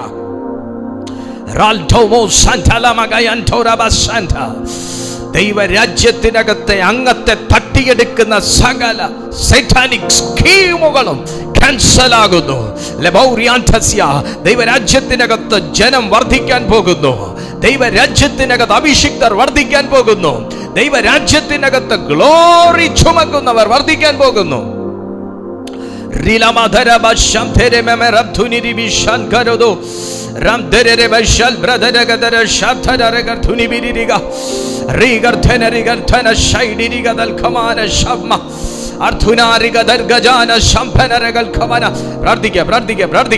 മഹത്വത്തിന്റെ തീ ഇറങ്ങട്ടെ. പരിശുദ്ധാത്മാവിനെ അനുവദിക്കുമ്പോൾ തന്നെ ഡെലിവറൻസുകൾ ഞാൻ ഡിക്ലെയർ ചെയ്യുന്നു. Yes, in the mighty name of Jesus. എന്റെ ഭാഗത്തു നിന്ന് ഞാൻ ചെയ്യാനുള്ളത് ചെയ്തു കഴിഞ്ഞു. ദൈവജനമേ, ഞാൻ ഇവിടുന്ന് ഡെലിവറൻസ് ഡിക്ലെയർ ചെയ്ത് കഴിഞ്ഞു. ഒരു ദൈവദാസൻ എന്നുള്ള നിലയിൽ ഞാനത് ഡിക്ലെയർ ചെയ്ത് കഴിഞ്ഞു. പരിശുദ്ധാത്മാവ് നിങ്ങൾ പ്രവർത്തിച്ചു കൊണ്ടിരിക്കുന്നു.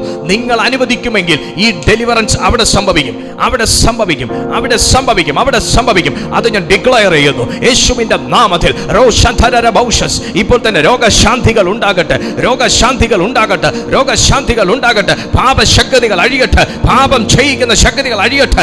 എല്ലാ കണ്ണിനെ നിയന്ത്രിക്കുന്ന, വായെ നിയന്ത്രിക്കുന്ന, കൈകളെ നിയന്ത്രിക്കുന്ന, കാലുകളെ നിയന്ത്രിക്കുന്ന, ഉള്ളത്തെ നിയന്ത്രിക്കുന്ന, വികാരങ്ങളെ നിയന്ത്രിക്കുന്ന സകല ഡിമോണിക് ഫങ്ഷൻസ് ഇപ്പോൾ യേശുവിന്റെ നാമത്തിൽ ബ്രേക്ക് ചെയ്യുന്നു. ഭയങ്കരമായ ഒരു പുതുകിവരൽ ഞാൻ ആത്മാവിൽ കാണുന്നു. ഭയങ്കരമാകുന്ന ഒരു പുതുകിവരൽ. അതെ, ഒരു പക്ഷി അതിന്റെ പറവ, അതിന്റെ പറക്കാനുള്ള ശേഷി നഷ്ടപ്പെട്ട് അത് ശോഷിച്ച് തറയിൽ കിടന്നതിന് ശേഷം എന്തോ ഉയരത്തിൽ നിന്നൊരു കറണ്ട് അടിക്കുന്നത് പോലത്തെ ശക്തി അതിന്റെ ശരീരത്തിലേക്ക് വന്നതിന് ശേഷം അതിന്റെ ചിറകുകൾ അത് ശക്തിയോടെ കുടഞ്ഞ് വിരിച്ച് ഉയരത്തിലേക്ക് പറന്നു പോകുന്ന ഒരു കാഴ്ച ഞാൻ എൻ്റെ ആത്മാവിൽ കാണുന്നു. ഈ സെക്കൻഡിൽ അത് ദൈവമക്കളുടെ പറന്നുയരുന്ന കാഴ്ചയാണെന്ന് ഞാൻ തിരിച്ചറിയുന്നു. ഇതിനകത്ത് ആത്മീയമായി വീക്കായി പോയ ആരുടെയൊക്കെയോ മേൽ പരിശുദ്ധാത്മാവ് ഉയരത്തിലെ ശക്തിയെ നിന്റെ മേൽ പകർന്നുകൊണ്ടിരിക്കുന്നു. അത് കറണ്ടടിക്കുന്ന രീതിയിലായിരിക്കാം, കാറ്റടിക്കുന്ന രീതിയിലായിരിക്കാം, തണുപ്പുള്ളൊരു രീതിയിലായിരിക്കാം, ഒരു ചെറു ചൂടെന്നുള്ള രീതിയിലായിരിക്കാം, ഒരു വൈദ്യുത പ്രവാഹം പോലെ ആയിരിക്കാം. നിങ്ങൾ എങ്ങനെ വിശ്വസിക്കുന്നു, നിങ്ങൾ എങ്ങനെ ഇടം കൊടുക്കുന്നു, നിങ്ങൾ എങ്ങനെ സ്വീകരിക്കുന്നു, ആ നിലയിൽ ഇതാ ദൈവാത്മാവ് നിന്റെ മേൽ വ്യാപരിക്കുന്നു.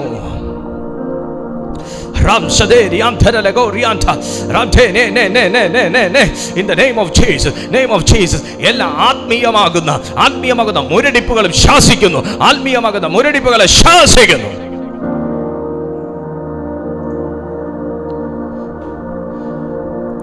മഹത്വം രക്ഷക സ്തുതി നിനക്കെന്നും ചേറ്റിൽ നിന്നെന്നെ നീ വീണ്ടെടുത്തതിനാൽ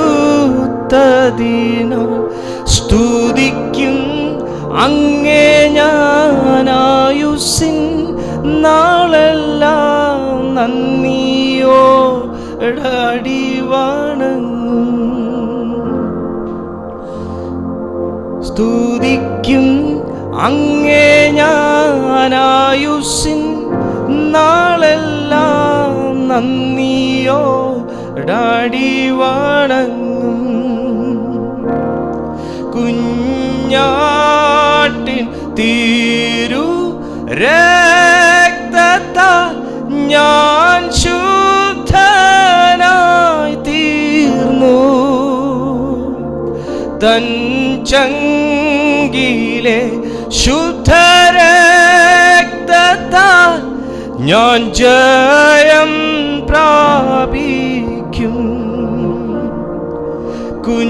കുഞ്ഞാട്ടിൻ തിരു രക്തത്താൽ ഞാൻ ശുദ്ധനായി തീർന്നു. തൻ ചങ്കിലെ ശുദ്ധരക്തത്താൽ ഞാൻ ജയം പ്രാപിക്കും. മഹത്വം രക്ഷക സ്തുതി നിനക്കെന്നും ചേറ്റിൽ നിന്നെ നീ വീണ്ടെടുത്തതിനാൽ സ്തുതിക്കും അങ്ങേ ഞാനായുസ്സിൻ നാളെല്ലാം നന്ദിയോടടി വണങ്ങും. ഹോ നന്ദിയോടടി വണങ്ങും. പിതാവേ, ഈ ജനത്തിനായി ഞാൻ ദൈവസന്നിധിയിൽ പ്രാർത്ഥിക്കുന്നു. അങ്ങയുടെ ശക്തി കൊണ്ടും മഹത്വം കൊണ്ടും ബലം കൊണ്ടും ഈ പ്രിയപ്പെട്ട കുടുംബത്തെ ഇത്രത്തോളം പരിശുദ്ധാത്മാവ് കൊണ്ടും വചനം കൊണ്ടും നിറച്ചതിനായി ഞങ്ങൾ നന്ദി പറയുന്നു. ഈ കൂട്ടായ്മ ദൈവകരങ്ങളിൽ ഏൽപ്പിക്കുന്നു. അധികം ദൈവസാന്നിധ്യവും ദൈവഹിതവും ഇതിനകത്ത് നിറയ്ക്കണമേ, നിലനിർത്തണമേ. കൂടി വന്ന ജനത്തിന്മേൽ പരിശുദ്ധാത്മാവിൻ്റെ ഇരട്ടി ശക്തി അവിടുന്ന് പകർന്നതിനായി സ്തോത്രം ചെയ്യുന്നു. എല്ലാ രോഗികളും യേശുവിൻ്റെ നാമത്തിൽ സൗഖ്യമാകട്ടെ. സകല ദുരാത്മാവകാശങ്ങളും യേശുവിൻ്റെ നാമത്തിൽ വിട്ടുപോകട്ടെ. യേശുവിൻ്റെ രക്തത്തിൻ്റെ ശക്തിയാൽ, നാമത്തിൻ്റെ ശക്തിയാൽ സകല ഇരുട്ടും ഇപ്പോൾ തന്നെ ഞങ്ങൾ ക്യാൻസൽ ചെയ്യുന്നു. മഹത്വം മുഴുവൻ അങ്ങേയ്ക്കാം. അതിനേശുവിൻ നാമത്തിൽ തന്നെ. കരങ്ങളുയർത്തി പറയാം ആമേൻ. ദൈവമായ കർത്താവ് നിങ്ങളെ നിങ്ങൾക്കുള്ളതിനെയും അനുഗ്രഹിക്കട്ടെ. ദിവസവും രാവിലെ 6:30 മണിക്കും വൈകുന്നേരം 6:30 മണിക്കും നടക്കുന്ന ഈ 2 നേരത്തെ ശുശ്രൂഷകളിൽ നിങ്ങൾക്ക് ദിവസവും പങ്കെടുക്കാൻ താല്പര്യമുണ്ടെങ്കിൽ നിങ്ങൾ ഈ ചാനലിലേക്ക് തന്നെ ജോയിൻ ചെയ്യുക. ചാനൽ സബ്സ്ക്രൈബ് ചെയ്താൽ നിങ്ങൾക്ക് നോട്ടിഫിക്കേഷൻ കിട്ടും. നിങ്ങൾക്കതിൻ്റെ ലിങ്കുകൾ മൊബൈലിലേക്ക് വാട്സാപ്പിലേക്ക് അയച്ചു കിട്ടണമെന്നുണ്ടെങ്കിൽ നിങ്ങളുടെ പേരും സ്ഥലവും സഹിതം ഈ കാണുന്ന നമ്പറിൽ നിങ്ങൾ വാട്സാപ്പിൽ മെസ്സേജ് ചെയ്യുക. ലിങ്ക് ആവശ്യമുണ്ട് എന്നതിൽ മെൻഷൻ ചെയ്യുക. ഇവിടുന്ന് നിങ്ങൾക്ക് അയച്ചു കിട്ടും. മറ്റുള്ളവരോടും കൂടെ ഈ ശുശ്രൂഷകളെക്കുറിച്ച് നിങ്ങൾ അറിയിച്ചാൽ അതൊരു വലിയ അനുഗ്രഹമായിരിക്കും. മറ്റുള്ളവർക്കും കൂടെ ദൈവവചനം പഠിക്കാനും പരിശുദ്ധാത്മാവിൻ്റെ ശക്തിയിൽ നിറയാനും ദൈവികാനന്ദം അനുഭവിക്കാനൊക്കെ നിങ്ങളിലൂടെ അത് ദൈവം ചെയ്യുക എന്നതൊരു വലിയ സന്തോഷമുള്ള കാര്യമല്ലേ? അതുകൊണ്ട് നിങ്ങൾ മറ്റുള്ളവരോടും കൂടെ ഈ കൂട്ടായ്മയെക്കുറിച്ച് നിങ്ങൾ അറിയിക്കുക. നിങ്ങളും ആ ഒരു ബ്ലെസ്സിങ്ങിനകത്ത് നിങ്ങൾ നിലനിൽക്കുക, വളർന്നു വരിക. ദൈവമായ കർത്താവ് നിങ്ങളെ അനുഗ്രഹിച്ച് വർദ്ധിപ്പിക്കുമാറാകട്ടെ. അവിടുത്തെ രാജ്യത്തിനായി നിങ്ങളെയും ഉപയോഗിക്കുമാറാകട്ടെ എന്ന് ആത്മാർത്ഥമായി പ്രാർത്ഥിക്കുന്നു. നമുക്ക് അടുത്ത ദിവസം കാണാം. അതുവരെ അത്യുന്നതനായ ദൈവത്തിൻ്റെ ചെറുകടിയിൽ ദൈവം നമ്മെ സൂക്ഷിക്കുമാറാകട്ടെ. ആമേൻ.